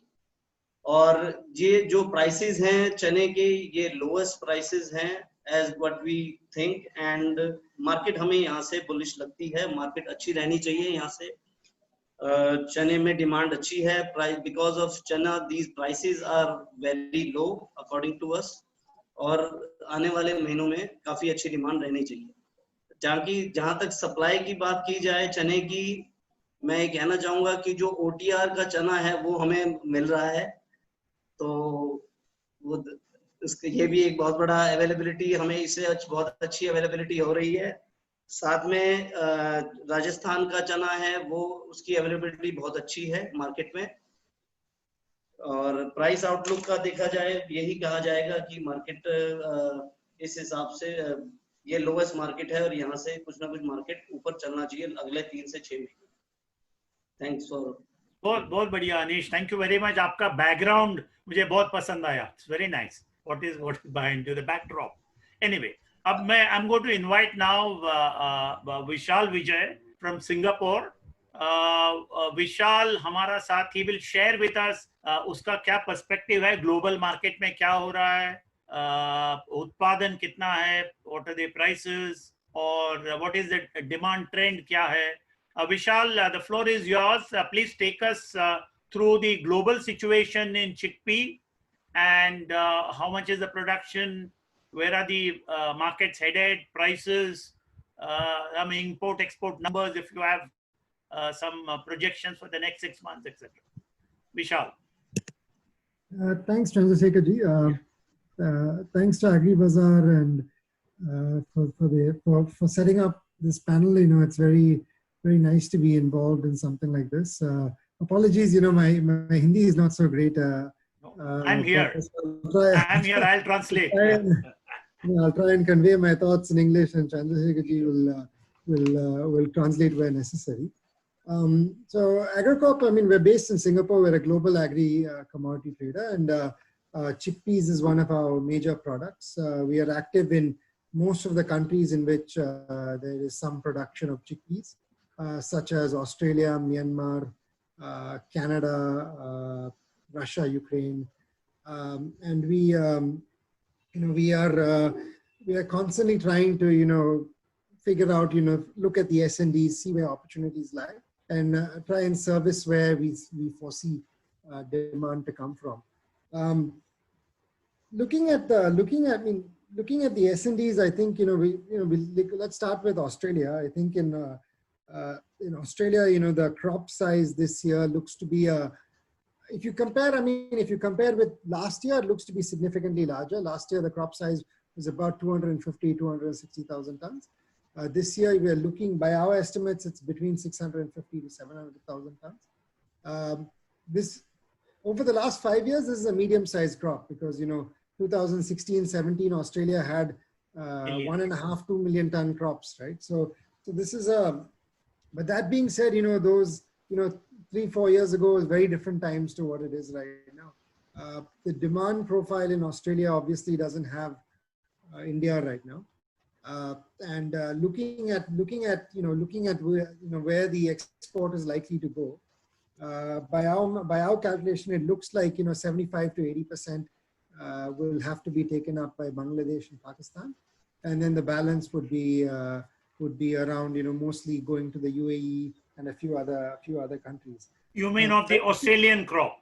Yeah, of the Australian crop. Correct, Yeah, correct, correct. Okay. Yeah. And price outlook wise, currently new crop is being traded around about 500 to 510 into Pakistan and Bangladesh. Our view is neutral to bearish for Australia. We believe that it really depends. I mean, it's still, about a good 2.5 months until harvest. So it depends on how the climatic conditions are until then. Currently, central Queensland looks like, it's the crop conditions there aren't so great. It hasn't received that much rainfall, while northern New South Wales looks really good. So it really, with Australia, you have to wait until the very end. But as of this time, it's neutral to bearish outlook over there. Looking elsewhere, we see we're active in Myanmar. Myanmar has 135 to 150,000 ton crop over there. Half of it is Holland variety. A lot of, we're currently involved in a lot of trade flows into Bangladesh and Pakistan from there. Russia as well, we're involved. Russia has about 175,000 ton crop. Most of that, we're expecting 175,000 ton crop. This will be about 30 to 40% less than last year. Most of that is going into Pakistan, a little bit into the Middle East. Canada, where we have a number of processing plants located in Canada. We do 200. The crop size there is about 200 to 250,000 tons of Kabulis over there. Interestingly, out of Canada, the UNWFP accounts for something like 10% of the crop size over there, due to, if you look at the tenders that have been sourced from Canada in the last few years, it's quite a significant portion of it is being routed for the UNWFP, and these are going obviously into refugee camps in Syria and Turkey and that part of the world. Last, I think, is Tanzania. We see Tanzania has seen, because of the special trade corridor that it has with India. We've seen that the crop size over there has tripled in the last 3 years. So from 25,000 tons in 2018, it is now more 80 to 85,000 tons this year. I think, but now currently we see Tanzanian crop having a bit of compared to the levels in which you're able to procure from NAFED, the Tanzanian crop doesn't seem to be that attractive. Prices are about 525, 530 into Navashaga, and we're not seeing that much demand right now for that. So this is, I think, just to paint, the global picture. Obviously, the main production and demand center is in India. If you'll just allow me, I'll just spend a couple of minutes talking about some aspects. Sunil ji wanted me to touch a little bit on the protein space as well. So, in plant protein, we've currently got a protein extraction plant in Canada, in which we're using yellow peas to produce to extract protein from there and selling it into food manufacturers. We see that space as being very, very attractive right now. There's a lot of interest, especially from some of the global food manufacturers, to use more plant protein on their production. I share Sunil ji's sentiments that this industry needs to be replicated in India, not just from the production size for the protein, but also in some of the products that utilize plant protein in an innovative way. For example, right now the joke is using chickpeas. We are getting inquiries from companies in the US that use chickpea protein to produce pasta and butter, right? To service, the local demand over there. But I would love to see companies like this doing that kind of innovative food products using chickpeas, also come about in India too. There are a few. Chandrasekhar ji, you're well aware. I think you've been on a panel with a few of these companies that are doing that. But I think definitely more can be done, and more can be done to promote that ecosystem as well. So I'm hopeful to see something like that happen. Right. Thank you, Vijay, for taking us through, giving us a snapshot of the global production picture and about your operations in both Australia and Canada, particularly pea protein. Yes, there is a great opportunity in India, but we need to look at the demand side, given that it's an expensive product. But there are ways. I've commented on this in the past. Anyway, we can engage offline on what should be done as far as India is concerned. मगर हमारे दर्शकों के लिए मैं ये बताना चाहता हूँ, विशाल विजय जो सिंगापुर से है, एग्रोकॉर्प के कंपनी के हैं, उनका विश्व भर ऑपरेशंस है, कनाडा में है, ऑस्ट्रेलिया में है, म्यांमार में है और कई जगहों में भी जरूर होगा। और उनका राय ये है कि ऑस्ट्रेलिया में चना का उत्पादन लगभग 7 लाख टन का है, जो पिछले साल के मुकाबले जरा ज्यादा है, मगर उनका सबसे ज्यादा उत्पादन था 15 लाख टन का, उससे अभी तो कम है, सिर्फ 7 लाख टन है। और वहां का भाव आजकल कुछ चल रहा है $500-510 का भाव, और ऑस्ट्रेलिया से माल जा रहा है, एक्सपोर्ट हो रहा है वहां से, बांग्लादेश, श्रीलंका, पाकिस्तान वगैरह, यानी हमारा एशियन, साउथ एशिया, दक्षिण एशिया का मार्केट में ही उनका जा रहा है। फिर उन्होंने बताया म्यांमार में उत्पादन है करीबन 1.5 लाख 150 हजार, यानी 1.5 लाख टन का उत्पादन है। रशिया का उत्पादन है करीबन 170 हजार, यानी 1.7 लाख टन का उत्पादन है। कनाडा में 2.5 लाख टन का उत्पादन है, मगर वो खास करके कबूली है। और तांजानिया में भी अब उत्पादन बढ़ने लगा है पिछले कई सालों से। और आप शायद जानते होंगे कि जो लीस्ट डेवलप्ड कंट्रीज है, वहां से हम हमारा देश में आयात करेंगे तो उसमें कोई ड्यूटी नहीं लगेगा, LDC, लीस्ट डेवलप्ड कंट्रीज। तो वहां से भी, ईस्ट अफ्रीका से भी जरा सा माल हमारा देश में अभी आ रहा है।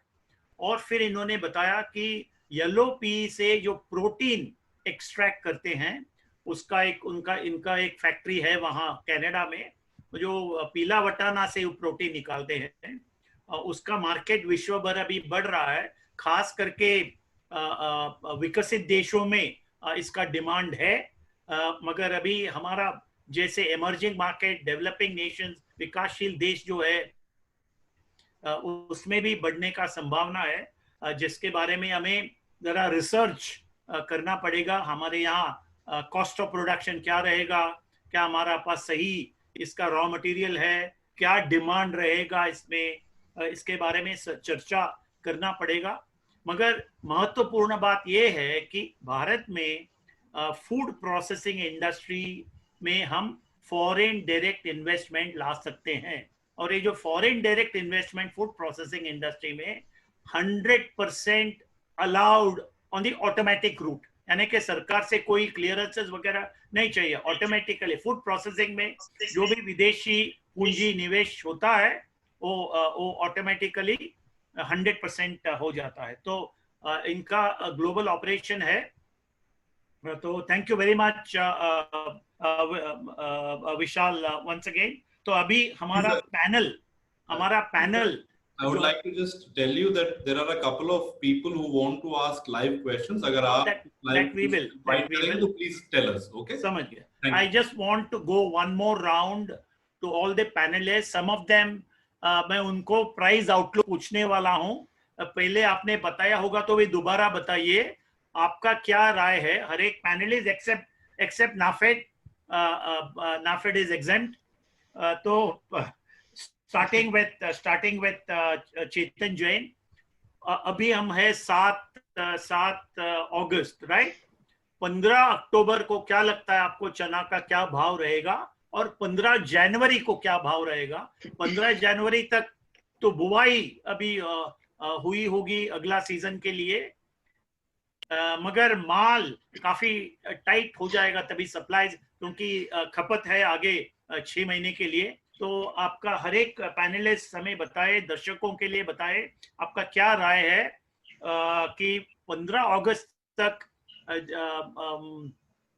चना का क्या भाव रहेगा और 15 अक्टूबर तक चना का क्या भाव रहेगा और 15 जनवरी को क्या रहेगा। एक अनुमान देना, एक आप रेंज भी दे सकते हो, बट वो अनुमान बताइए एक एक करके। फर्स्ट लेट मी कॉल चेतन जी। हम लोग भी रेंज में ही एस्टिमेट कर रहे हैं कि इस साल चना रेंज बाउंड रहेगा। 42 to 4600 हमारी अपनी टारगेट रेंज है कि इस रेंज में चना चलता रहेगा। नहीं, कौन सा पीरियड में? Which period? Up to festival season, up till the festival season. यानी up to 15th October. Yeah. जनवरी का अभी कोई प्राइस एस्टिमेट। ठीक है, fair enough, fair enough. No, fair enough. I agree with you. I think हम ठीक है, चलो हम अक्टूबर तक ही अभी अनुमान करेंगे। और किसी को बोलना है जनवरी के बारे में, somebody wants to take a bet, it is fine. अभी मैं सुनील बलदेवा जी से पूछूंगा, उन्होंने कुछ बताया था मगर मैं लिखा नहीं, तभी आप सुनील जी दोबारा बताइए आपका प्राइस आउटलुक क्या है बाय अक्टूबर 15। नहीं सर, मैंने प्राइस आउटलुक नहीं बताया था, लेकिन मैं पहले मैं आंकड़े शेयर करूंगा। मेरे पास कई सालों के पुराने आंकड़े हैं, 2017, 18, 19 और 19-20 की बात करूं तो मैं दिल्ली के जो आंकड़े हैं उसमें यदि मैं एवरेज प्राइस रहता हूं फरवरी टू जनवरी से, तो एवरेज प्राइस 46 होता है। कभी जनवरी फरवरी में 54 पहुंच जाता है, तो वो दिसंबर जनवरी में जाके 43 पहुंच जाता है। एवरेज प्राइस जो रहता है वो 46 रहता है। अब मैं आता हूं इस साल में अभी तक फरवरी से लेके अगस्त तक जो दिल्ली का प्राइस रहा है वो 42 रहा है। यदि हम 46 के एवरेज प्राइस तक यदि पहुंचे, जैसा कि पिछले 3 साल में होता है, तो इसको हमें टिल जनवरी तक हमें 5000 या 5200 तक के चने को स्तर को छूना पड़ेगा, तो जाके हम 46 के एवरेज को ले पाएंगे। लेकिन जैसा कि मैंने पहले बताया, इस साल अलग है, क्योंकि कोविड के चलते हम जो डिमांड को है वो हम प्रिडिक्ट नहीं कर पा रहे हैं ढंग से। तो मैं जरूर कहूंगा यदि 70% नॉर्मल ईयर से रहती है डिमांड, तो प्राइस का आउटलुक रहेगा 46 to 48। यदि 90% रहती है तो 5000 के लगभग जाएगा। यदि नॉर्मल ईयर जितनी रहती है तो हम 52 से 54 तक भी चने को हम प्राइस को कर सकते हैं। इसके एक पीछे कारण एक और रहेगा, क्योंकि हम मटर का इंपोर्ट जो 15 लाख टन कर रहे थे वो नहीं कर पा रहे हैं, तो 15 लाख टन वो भी है। 2.5 लाख टन जैसा मैंने पहले बताया कि काबुली चना भी 2.5 लाख टन कम है। और हम बात करते हैं सेल्फ सफिशिएंट की, एक्चुअल में हम सेल्फ सफिशिएंट नहीं हुए हैं। 1955 में पर कैपिटा हम जो दाल खाते थे वो करीबन 65 ग्राम खाते थे, आज हम 40 ग्राम खा रहे हैं। यदि हम पर कैपिटा को वही 65 ग्राम कर दें तो हमें करीबन 300 लाख टन दाल चाहिए। जैसा कि आप कहते हैं कि हमें सोचना 300 लाख टन की तरफ चाहिए, क्योंकि हमारी डिमांड जो है, डोमेस्टिक डिमांड जो है वो 300 लाख टन होनी चाहिए, जो कि हम कम खा रहे हैं, इसलिए हमें सेल्फ सफिशिएंट लग रहा है। Thank you sir. Correct, right, thank you very much. अभी मैं पवन जी, आपका कोई है price outlook very quickly? Sir चने में जो मुझे फ्यूचर काफी बेटर दिख रहा है, काफी सुनहरा दिख रहा है, क्योंकि ना एक तो जो कोविड की वजह से कुछ लोग जो नॉन वेजिटेरियन थे वो वेज की तरफ डाइवर्ट हुए हैं, और हाई मतलब विटामिन के लिए चने से अच्छा कोई और ऑप्शन नहीं है किसी के पास भी। करेक्ट, ठीक है। दूसरी चीज अगर जो मैं यदि हम चने का पिछले 15-16 साल के आप भाव प्लीज, सॉरी, भाव बताइए आपका क्या, व्हाट इज योर आउटलुक 15 अक्टूबर तक क्या रहेगा? तो मुझे प्राइस का जो सुनील जी जो बता रहे हैं कि मतलब जो चने का प्राइस 46-47 के आसपास डेफिनेटली टच करेगा। सॉरी, से इट अगेन, कितना? 46-47 4700 के आसपास प्राइस डेफिनेटली दिल्ली को टच करना चाहिए। समझ गया, थैंक यू दोस्त। 5 Nitin Kalantri, your view on prices by 15th October. Sir सबसे पहले प्राइसेस तो नाफेड जो भाव माल बेचेगी ओपन मार्केट में, वो सबसे बड़े इन्फ्लुएंस फैक्टर रहेंगे। वो छोड़ के करंटली लातूर या महाराष्ट्र में अभी प्राइसेस चल रहे 4350 to 4500 के रेंज में। तो मेरा अनुमान है कि ऊपर में प्राइसेस 45 to 4600 की रेंज में रहना चाहिए और नीचे में 4100 तक। इसका कारण है लोअर डिमांड। फेयर इनफ, समझ गया, फेयर इनफ, पॉइंट टेकन। और गौरव जी आपने कुछ बताया था शायद स्लाइड में, मगर आई डिडंट नोटिस 42 to 47 ऐसे कुछ लिखा था आपने। दिल्ली की अगर प्राइस की बात करें अपन, जो बेस है अपना, तो दिल्ली में 4200 लोअर साइड में लगता है और ऊपर में 47 48 मुझे 3 मंथ्स के हिसाब से अगर देखें तो लगता है। उसमें भी जैसे नितिन जी ने बताया, नेफेड का जो है मेन रोल रहेगा, क्योंकि नेफेड की पास से ही अवेलेबिलिटी ज्यादा है, डिपेंडेंसी नेफेड के ऊपर है, तो वो रहेगा। और दूसरी चीज, अगर 6 महीने की बात करें अपन जनवरी, तो उसके लिए मेन तो सोइंग कितना होगा उसके ऊपर ज्यादा आधार रहेगा। पर मुझे लग रहा है कि सोइंग अब की बार भी अच्छी रहने वाली है। मॉनसून अभी तक का ओवरऑल ठीक है। और दूसरा एमएसपी भी गवर्नमेंट और भी थोड़ा 2 से 3% बढ़ा सकती है, तो कहीं ना कहीं सोइंग बढ़ सकता है। तो सोइंग में भी डिमांड रहेगी, तो उसके हिसाब से आगे भी एक बार जनवरी तक कोई बड़ा मंदा आने का चांस नहीं हो सकता है। सीजन के टाइम पे अपने को एक अच्छी तेजी भी देखेंगे। Very nice, very nice. 7 Anish, any idea, any thoughts? Anish, are you there? आप हो Anish? अच्छा, Anish दिख नहीं रहा। ठीक है, I think we are getting fairly, I think fairly reasonably good एक रेंज हमें मिल रहा है। I think मुझे लगता है वो सब it is all revolving around 4500. Okay, just एक रेंज में है, बट उसका एवरेज हम निकालेंगे तो 4500, which is fine. Now मैं अभी शरद को बोलूंगा टू इंटरवीन। कई प्रश्न है मेरा भी। I have several things. मैं तो एग्री मार्केट रिफॉर्म के बारे में बात करना चाहता हूँ, पोस्ट कोविड सिनेरियो के बारे में बात करना चाहता हूँ, हमारा पल्सेस एक्सपोर्ट, काबुली एक्सपोर्ट का एक प्लान मैं बताना चाहता हूँ, यील्ड कैसा, हमारा उत्पादकता कैसे बढ़े, एमएसपी के बारे में मेरा राय। मगर भी टाइम है कि नहीं पता नहीं, मगर सबसे मैं भी शरद को बोलूंगा कि let him announce the price polling for all the participants. Sharad, price polling अभी अनाउंस करेंगे थोड़ी देर में, लेकिन ये 2 सवाल हैं। हाँ। तो अगर हम अनम्यूट कर रहे हैं डॉक्टर एसके गोयल को, हाँ, वो अपने 1 या 2 सवाल करना चाहते हैं। बिल्कुल, doctor SK Goyal. Yes, correct. मेरा सवाल पैनलिस्ट से ये है कि जो नए रिफॉर्म्स, डॉक्टर साहब, आपको तो सवाल का जवाब देना है। आप कैसे सवाल पूछ सकते हो? आपको actually you should have been on this panel, but anyway बताइए। मैं सिर्फ, क्योंकि हमारे बड़े बड़े व्यापारी इस पैनल पे हैं, तो मैं ये जानना चाहता हूँ कि ये जो नए reforms.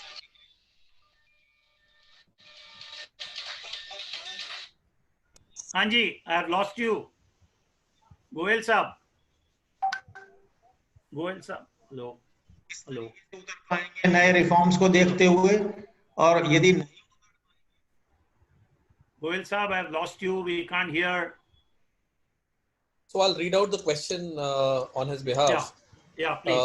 With the new ordinances, do the panelists feel new marketing nodes in private sector outside APMC will get opened for gram buying in next season? If yes, how? If not, why? I think it's a very loaded question, but if Nitin wants to respond, बताइए Nitin. Correct. You followed the question, right, on that reform, right? ठीक है sir. इस साल lockdown की वजह से काफी मंडियां बंद थी और बाद में बंद चालू कंटिन्यू हो रही थी, और नॉट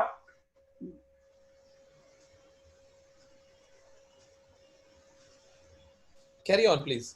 ओके, कल मंडियां काफी बंद थी और हर मंडी में number of participants were limited, ताकि सोशल डिस्टेंसिंग मेंटेन की जा सके। तो इस साल बड़ी मात्रा में डायरेक्ट फैक्ट्री गेट पे फार्मर्स का इंटरेस्ट माल बेचने में था, और फार्मर्स रियलाइज कि फैक्ट्री गेट पे प्राइसेस माल बेचने को उनके रियलाइजेशन काफी अच्छे थे, पेमेंट्स भी सबको हाथों हाथ इमीडिएटली मिल गए थे।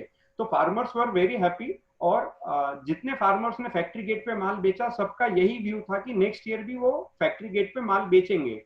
तो मुझे ऐसा लगता है कि जैसे जैसे ये ऑर्डिनेंस की जागरूकता फार्मर्स में और मिलर्स में या ट्रेडर्स में बढ़ती जाएंगी, वैसे वैसे ये एक अल्टरनेट चैनल बन जाएगा फार्मर्स को अपना माल ऑफलोड करने के लिए। इतनी जल्दी ये वॉल्यूम शिफ्ट नहीं होएंगे ट्रेडिशनल एपीएमसी से फार्म गेट पे या वेयर हाउसेस पे, बट धीरे धीरे जो गवर्नमेंट का सपना है कि कृषि उत्पाद को जो इनको मंडी से मुक्त करना है, 5 years और 10 years going down the lane हम देखेंगे कि एक पैरेलल सिस्टम बहुत अच्छे से यहाँ उभरता दिखेगा हमें। Thank you Nitin. Anyone else? Gaurav ji और anyone else wants to respond? Okay, एक सवाल है मिस्टर पराग गदरे का। ओके, अगर कोई और रिस्पॉन्ड नहीं करेगा तो हम उनसे सवाल पूछने को बोलेंगे। आई थिंक सुनील जी शायद रिस्पॉन्ड करना चाहते हैं और कोई। हाँ पराग जी का मैंने क्वेश्चन पूछा था, इनका एक ये वो पूछा गया है कि क्या फार्मर्स के पास पीछे माल पड़ा है क्या? पराग जी मैं ये सोच रहा हूँ कि जहाँ तक प्रोडक्शन के आंकड़े हैं, जो नाफेड ने जो कि 75 पे यदि माल खरीद रही थी, तो कोई किसान जो है मंडी में 4,3800 बिक रहा था, तो मुझे नहीं लगता कि एक बहुत बड़ी क्वांटिटी जो है वो किसानों के पास लेफ्ट रही होगी। और दूसरा ये पूछना चाह रहे थे पराग जी कि क्या जो क्रॉप है वो शॉर्टफॉल रहेगा क्या? तो वो जैसा कि हर पैनलिस्ट ने बताया है कि उस पर डिमांड का हम क्योंकि प्रिडिक्शन नहीं कर पा रहे हैं, यदि डिमांड नॉर्मल जैसी रहती है तो बिल्कुल हमें चना शॉर्ट लगेगा, लेकिन यदि डिमांड जैसी चल रही है, अभी 70% के करीबन डिमांड चल रही है नॉर्मल से, तो हमें चने का शॉर्टफॉल नहीं दिखाई देगा। हाँ, एक राइज जो है प्राइस पे वो जरूर देख सकते हैं। जी थैंक यू। मैं लेट मी ऑल्सो रिस्पॉन्ड। मैं समझता हूँ कि जैसे त्योहार का सीजन का बाद दिसंबर जनवरी तक जरा सप्लाई टाइट हो जाएगा, और ऐसा नहीं कह रहा हूं कि सप्लाई नहीं है, सप्लाई है, but there will be tightness in this supply situation and therefore थोड़ा सा भाव को एक लिफ्ट मिलेगा। That is my expectation as of now. Anyway, any more question Sharad, और we go into the Q&A? नहीं सर, अब आप कंडक्ट कीजिए और क्वेश्चन आंसर्स, अगर और होंगे तो we will get back to you. अच्छा, ओके, तो we are close to 7 o'clock. I think we should probably close by 7:15. और सब मेरा पैनलिस्ट से और एक रिक्वेस्ट है, आपका कोई final closing remark, closing comments किसी को करना है 1 मिनट 1.5 मिनट में, नहीं तो फिर मैं मेरा राय रख करके then I want to conclude. और कोई पैनलिस्ट? हाँ बताइए। बिल्कुल। अच्छा, क्वेश्चन, अच्छा ठीक है सर। मुझे सिंह साहब से एक रिक्वेस्ट करनी है कि जैसे सर नेफेड ने जैसे ही गवर्नमेंट ने ये जो योजना डिक्लेयर करी, बहुत बढ़िया तरीके से उनको तुरंत से ही टेंडर बाहर निकाल दिए, तुरंत से ही एग्जीक्यूशन चालू हो गया, तो वो सही में काबिले तारीफ काम किया है। पर मुझे एक चीज ये जाननी है कि जैसे हर बार माल जो है नेफेड के गोडाउन में खराब क्यों हो जाता है? आज आदमी, हम गुजरात में बैठे हैं या हमारा महाराष्ट्र में भी ऑफिस है, तो हम लोगों को कहीं पे भी माल लेना हो तो हमें आंध्र का या कर्नाटका का माल लेना है या MP राजस्थान का लेना है, तो हम यहाँ बैठे बिड नहीं कर सकते, क्योंकि भरोसा नहीं है कि क्वालिटी कैसी रहेगी। तो वो एक भरोसा मिलने के लिए मुझे लग रहा है कि कहीं न कहीं जो नेफेड की साइड से एक्शन जरूरी है वो ये है कि गोडाउन तो सब बढ़िया है, पर जो फ्यूमिगेशन होना चाहिए, जो उसकी मुआवजत होनी चाहिए, उसके लिए मुझे लग रहा है कि कहीं न कहीं बहुत सारे एफर्ट्स अभी करने की जरूरत है। प्राइस जो है उनको काफी ऊपर मिलेंगे, कंपटीशन भी बढ़ेगा। आज गुजरात का मील वाला है, वो राजस्थान या MP का चना लेने में इतना डरता है कि वो बिड ही नहीं कर पाता है। तो उस चीज के लिए आप थोड़ा सा हमको ये बताइए कि आपका क्या आगे से एक्शन है, क्या प्लान है? Gaurav ji, thank you very much. आपने मेरा इस पे आकर्षण, इस ध्यान लाया। देखिए, ऐसा नहीं है कि हम लोग इस चीज से वाकिफ नहीं है। कुछ ऐसे केसेस आते हैं जहां पर कुछ गोडाउनों में ऐसी प्रॉब्लम होती है, लेकिन आप इस बात को समझिए कि इतनी वॉल्यूमिनस प्रोक्योरमेंट होते हुए रिमोट एरियाज में जब वेयर हाउसेस में जमा होते हैं, ऐसी परसेंटेज बहुत कम है। लेकिन मैं ये मानता हूं कि उस परसेंटेज को भी कम करने की जरूरत है, और हम लगातार ऐसे केसेस जो हमारे ध्यान में आते हैं उन warehouse agencies, warehouse managers पर कुछ हम सख्त कार्रवाई भी करते हैं, और हमें आशा है कि आगे आने वाले दिनों में ये ठीक हो जाएगा। पहली बात। दूसरी बात क्या है कि अभी आपने देखा होगा पिछले 2-3 साल से जब ये मार्केट में बहुत ज्यादा ऑफटेक नहीं हुआ, तो नेचुरली जो चना एक ऐसी कमोडिटी है जो थोड़ा सा अरहर के कंपैरिजन में या सरसों के कंपैरिजन में ससेप्टेबल रहती है, वो शायद ये प्रॉब्लम्स खत्म हो जाएंगी। और यदि कोई ऐसी एक या दो इश्यूज हैं तो वो मेरे आप पर्सनल ध्यान में भी ला सकते हैं, जिसको हम लोग उसका समाधान करेंगे। चंद्रशेखर साहब, यदि आप मुझे इजाजत दें तो 2-3 चीजें इस डिस्कशन में आई थी जो चलते चलते मैं इस चीज को खत्म कर देना चाहूंगा। Okay, alright. देखिए, जहां तक कि डिमांड डिस्ट्रक्शन की बात आई थी, मैं ये मानता हूं कि डिमांड डिस्ट्रक्शन पीस पे ज्यादा है, चने पे कम है। दूसरी बात, जो हमारी डोमेस्टिक डिमांड है वो बढ़ी है, कमर्शियल डिमांड घटी है, मैं इस बात को मानता हूं। अब जैसे मान लीजिए सब्जी के दाम, अभी आप देख लीजिए टोमेटो के दाम बढ़े हुए हैं, तो आपको घरों में दालों की कंजम्पशन ज्यादा हो रही है। मैं मानता हूँ इसमें चने का, उसमें कितना परसेंटेज आएगा, मैं ये मानता हूँ कि जिस तरीके से चना का एक बास्केट में शेयर है, उसी तरीके से डिमांड में शेयर है। और यदि आप इसको इक्वल में ट्रांसफर करेंगे तो अभी are having a good demand that way also. तीसरी बात, जब एक अनीश जी ने शायद चलते चलते ओटीआर की बात कही, मैं उसका भी जवाब दे दूं। देखिए, ओटीआर जो हमारा होता है वो डिलीवर्ड कंडीशन में होता है, जो सारे जो एक्सपेंसेस हैं वो भी कमोडिटी से ही निकलता है। सो नेचुरली वो आदमी जिसने ओटीआर लिया उसको बेचेगा। और तीसरी बात, एक बात आई जो जैन साहब ने कहा था एमएसपी की बात। ठीक है, आप ट्रेड में हैं, आप फाइनेंशियल साउंड हैं, आप अपने लिए दर तय कर सकते हैं, तो फार्मर के लिए कौन करेगा? उसके लिए तो सरकार करेगी ना, उसको तो आपको लेना पड़ेगा। और वो फार्मर आपके लिए ग्रो करता है, वो सारी रिस्क लेता है 6 महीने की, और उसके बाद आप मार्केट ड्रिवन अपने आप स्ट्रैटेजी लेते हैं मार्केट, तो उसके बचाव के लिए भी तो कहीं ना कहीं कोई ना कोई एक चीज रखना पड़ेगा, और आपकी इंडस्ट्री को भी सर्वाइव करने के लिए और फार्मर को भी सर्वाइव करने के लिए। फिर एक बात, जो पीस प्रोटीन की बात आई, peas protein, yes, it's a welcome, there is a class which can consume it, और वो इंपोर्ट होना चाहिए। पीस प्रोटीन के इंपोर्ट में बैन नहीं है, पीस पर रिस्ट्रिक्शन जरूर है।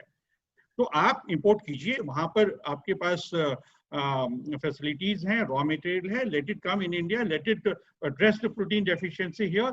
But larger to that, we have lots of opportunity in investing in the contract farming, in investing in the modern meals, which has to come nearer. We have lots of opportunities in infrastructure. So all said and done, if this industry and the farmer has to grow, the investment has to आना चाहिए। चलते चलते केवल मैं ये बात जरूर कह दूंगा कि इस बार पिछले सालों के तुलना में हम नाफेड की ओर से हम बहुत लाइट हैं चने में। जो जनवरी फरवरी में आपने सोचा था कि 15 लाख इनका कैरी ओवर है, आगे इनको इतना हेवी प्रोक्योरमेंट करना पड़ेगा, मार्केट हमेशा डिप्रेस्ड रहेगा।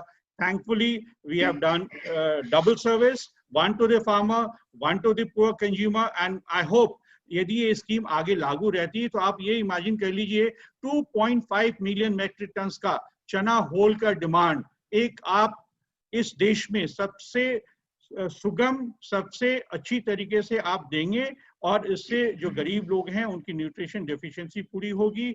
और जो मोटा मोटी जो हमारे आंकड़े हैं हमारे पास, मैं ये मानता हूं कि जब ये नवंबर में स्कीम खत्म होगी, बहुत सारे डिमांड स्टेट से आएंगी जो अपने फ्री डिस्ट्रीब्यूशन करेंगे, एमडीएम करेंगे, आईसीडीएस में करेंगे। और जहां तक कि नाफेड की सेलिंग पॉलिसी की आएगी, मंडे मेरा जब टेंडर खुले, आप 4500-4700 भरिए, मैं यदि ना बेचूं तब मेरे से पूछिए। भाई मैं तो बिकवाल के रूम में आता हूं, आप जो रेट देते हो, H1 देते हो, उसी पे मुझे डिसाइड करना है। तो आप मंडे को फिलअप कर दीजिए। यदि 45-47 जितना आता है ये ना बेचूं, फिर मेरे से पूछिए। Thank you very much, wonderful. अब हमने एक प्राइस पोलिंग किया था, प्राइस पोलिंग किया है जिसमें लोगों ने जवाब दिया है क्या ऑन प्राइस आउटलुक। तो प्राइस आउटलुक क्या है मैं अभी नहीं बताऊंगा, और 5-7-8 मिनट तो लग जाएंगे मुझे for wrapping up and for winding up. जैसे कि आप सब जानते हो कि जून महीने में सरकार ने एक बड़ा ऐलान किया था, 3 ऑर्डिनेंस निकाला है सरकार ने।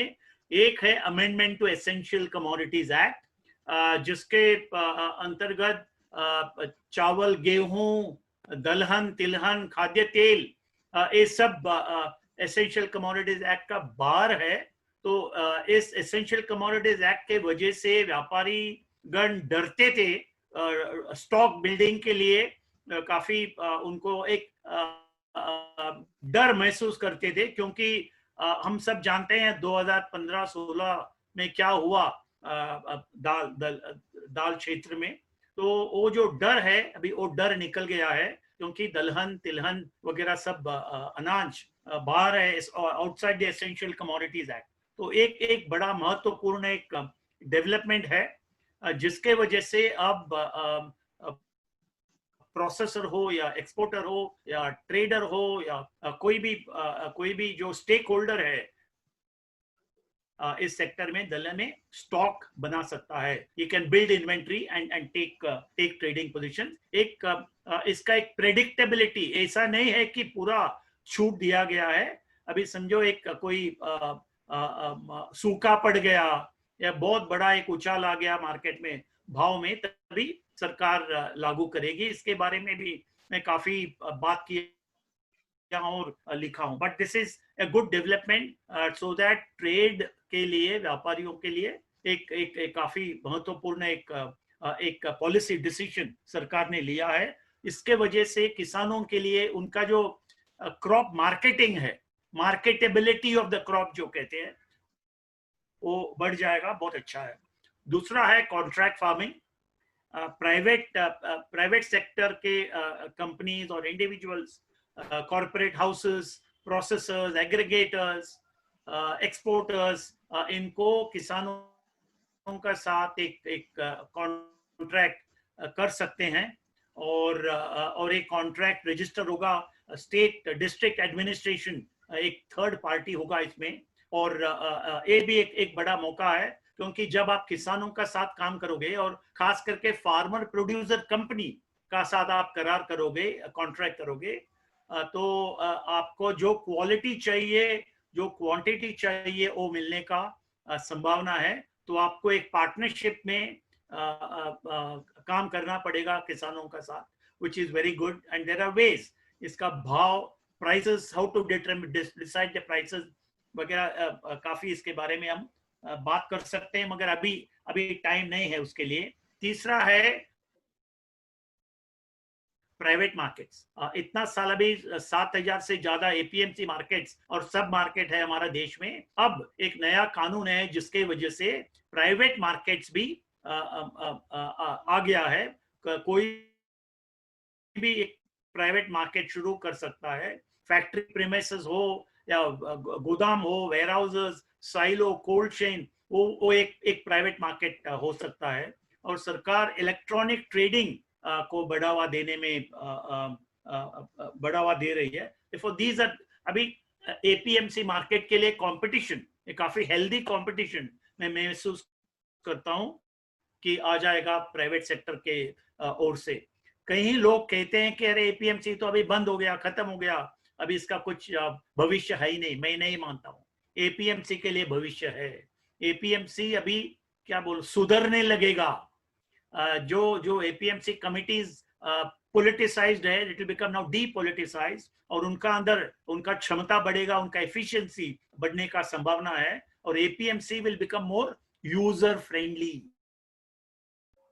तो प्राइवेट सेक्टर, प्राइवेट मार्केट और एपीएमसी के लिए काफी कंपटीशन रहेगा। बहुत अच्छा है किसानों के लिए खास करके।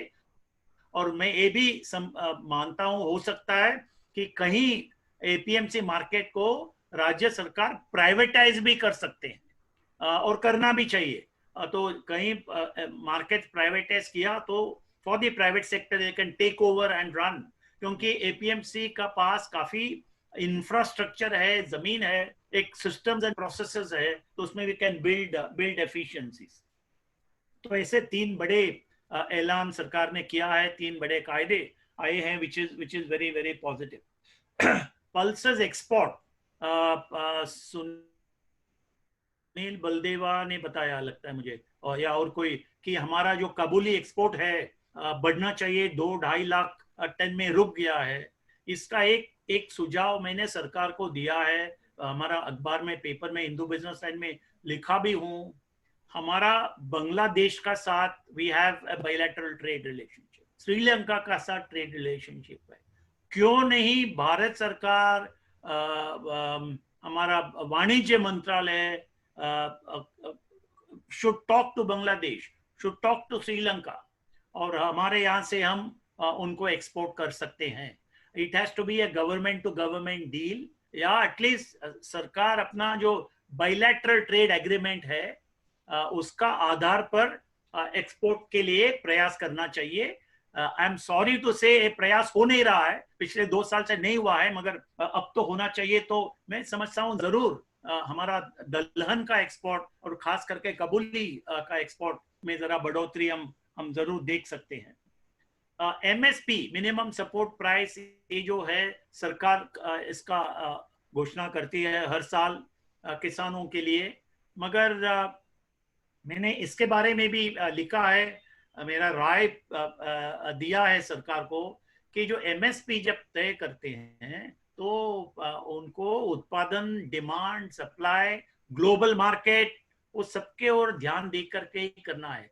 यदि हमारा भाव ग्लोबल मार्केट का भाव से बहुत ही ज्यादा है तो उससे किसानों को फायदा नहीं होगा. अभी क्यों तुअर, अरहर जो 5,800 रुपया है उसका MSP, मगर वो बिक रहा है 5,000 में. चना भी वैसे 4,850 MSP है, 4,000 में बिक रहा है. किसान तैयार है बेचने को. तो I think we need to look at, किसान की आमदनी बढ़नी चाहिए, उसमें कोई दो राय नहीं हो सकता है, मगर जब MSP का हम तय करते हैं, MSP का लेवल जो वी नीड टू, उसमें और भी it has to be more scientific. तो ये मेरा राय है. ये हो सकता है ट्रेड भी अपना भूमिका इसमें निभाना चाहिए. Trade should look at what is the correct MSP. Look at the cost of production. Cost of production सब CACP का वेबसाइट में सब मिलेगा आपको. तो आई थिंक ट्रेड एसोसिएशन का इसमें मैं इंटरजेक्शन करूंगा. एक सेकंड. ट्रेड एसोसिएशन का एक जिम्मेदारी इसमें बनता है. हाँ बताइए क्विकली. सर एक बात बताइए, आप अपनी फैक्ट्री में जो प्रोड्यूस करते हो तो इसका consumer demand, consumer price fix करता है? नहीं करता. आप अपने MRP, अपने प्रोडक्ट का MRP अपने आप फिक्स करते हो. सरकार किसान के दाम का माल फिक्स कर रही है, पहली बात. दूसरी बात, ट्रेड उसका फिक्स नहीं कर सकता. आपको लेना है, you have the right, you take it. If don't want you don't take it. One. Second, हर क्वेश्चन सेट का 100 मार्क्स होता है. Every student does not get 100, it gets 95 also, 90 also. That is okay. तो इसमें क्या है, MSP का जो अमल करना है, MSP is a sovereign guarantee. सरकार एक सॉवरेन गारंटी दे रही है कि इस भाव MSP का नीचे आ गया तो ये माल सरकार खरीद लेगी, मगर सरकार का क्षमता नहीं है पूरा सब माल खरीदने के लिए. Therefore, the point है, सरकार काम कर रही है, उसमें कोई शक नहीं है. They are doing their best, but उनको they can't reach all the farmers. That is, therefore there is a view, there is a possibility कि जो MSP जो प्रोसेस है, जैसे MSP हम फिक्स करते हैं, उसे रिव्यू करना चाहिए. क्या इसका पूरा फायदा किसान को जाता है या नहीं जाता है? इसका पूरा फायदा किसान को जाने के लिए हमें क्या करना है, इसके बारे में सोचना है. इसमें कोई शॉर्ट टर्म आंसर नहीं है. It will involve a lot of debate and discussion. मैं और एक कंट्रोवर्शियल सब्जेक्ट में मैं आना चाहता हूँ. किसी ने जिक्र किया था ईल्ड के बारे में. हमारा ईल्ड 1,000 किलो से भी कम है इसका ईल्ड. मैं मानता हूं कि हमें टेक्नोलॉजी लाना चाहिए एग्रीकल्चर में, दलहन में और खास करके पल्सेस में टेक्नोलॉजी लाना चाहिए. मैं जानता हूं 6 या 7 साल पहले कहीं बहुत एक रिसर्च हुआ था on genetically modified chickpea and genetically modified pigeon. वो GM टेक्नोलॉजी के अंतर्गत इसमें जो रिसर्च ट्रायल्स हुए थे, चिकपी का yield 2 ton on research trial में. मगर बाद में सरकार का जो नीति है, सरकार is not interested in genetically modified crops. जो भी कारण है वो गलत है, मगर जो भी कारण है अभी आज तक तो उसके लिए क्लियरेंस नहीं आया है.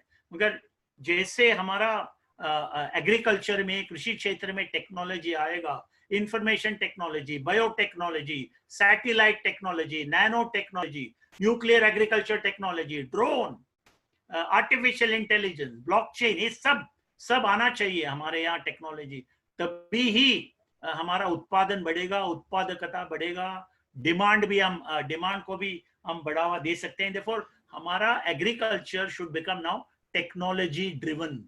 वो टेक्नोलॉजी ड्रिवन नहीं है, उसका नुकसान किसान को है। That is the most unfortunate part. तो with this I am going to now अभी मैं अनाउंस करता हूं ए प्राइस आउटलुक। जो पोलिंग किया था 700-800 लोग जो दर्शक हमारे हैं, पार्टिसिपेंट्स, उसमें 53% लोग का मानना है कि 31 अक्टूबर तक चना का भाव 4,500 रुपया प्रति क्विंटल से ऊपर रहेगा। 53%, ओके। उसका बाद 31%, 31% ऑफ द पीपल थिंक कि 31 अक्टूबर तक चना का भाव 4,150 से लेकर के 4,350 तक रहेगा। उसका बाद है 10% लोग मानते हैं कि 31 अक्टूबर तक 4,000 से लेकर के 4,150 तक रहेगा। और 6% दर्शक हमारे मानते हैं कि 31 अक्टूबर तक चना का भाव 4,000 से भी नीचे चला जाएगा। तो 53% लोग समझते हैं कि भाव will be more than 4,500 rupees, और 31% think that it will be between 4,150 and 4,350। तो ये राय बन रहा है ट्रेड में और दर्शकों में, प्राइस पोलिंग में। तो this is very very interesting.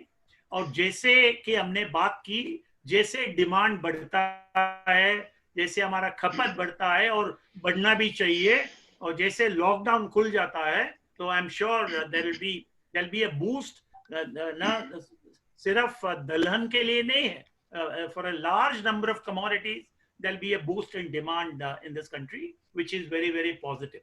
Okay, so with this I want to say I want to thank all the panelists.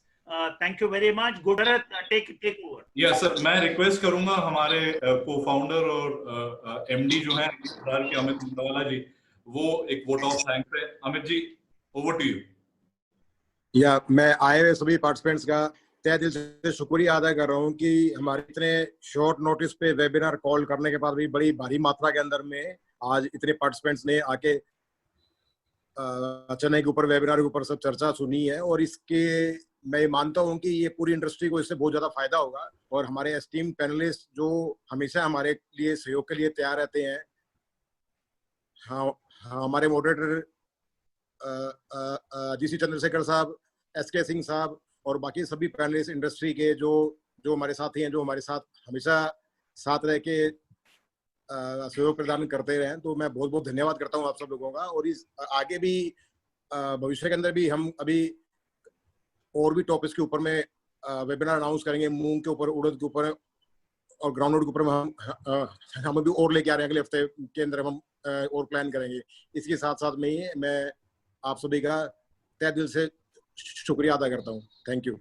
Right. God bless. All the best. Take care. धन्यवाद अमित जी। धन्यवाद। Thank you everyone. Thank you. Thank you. Thanks.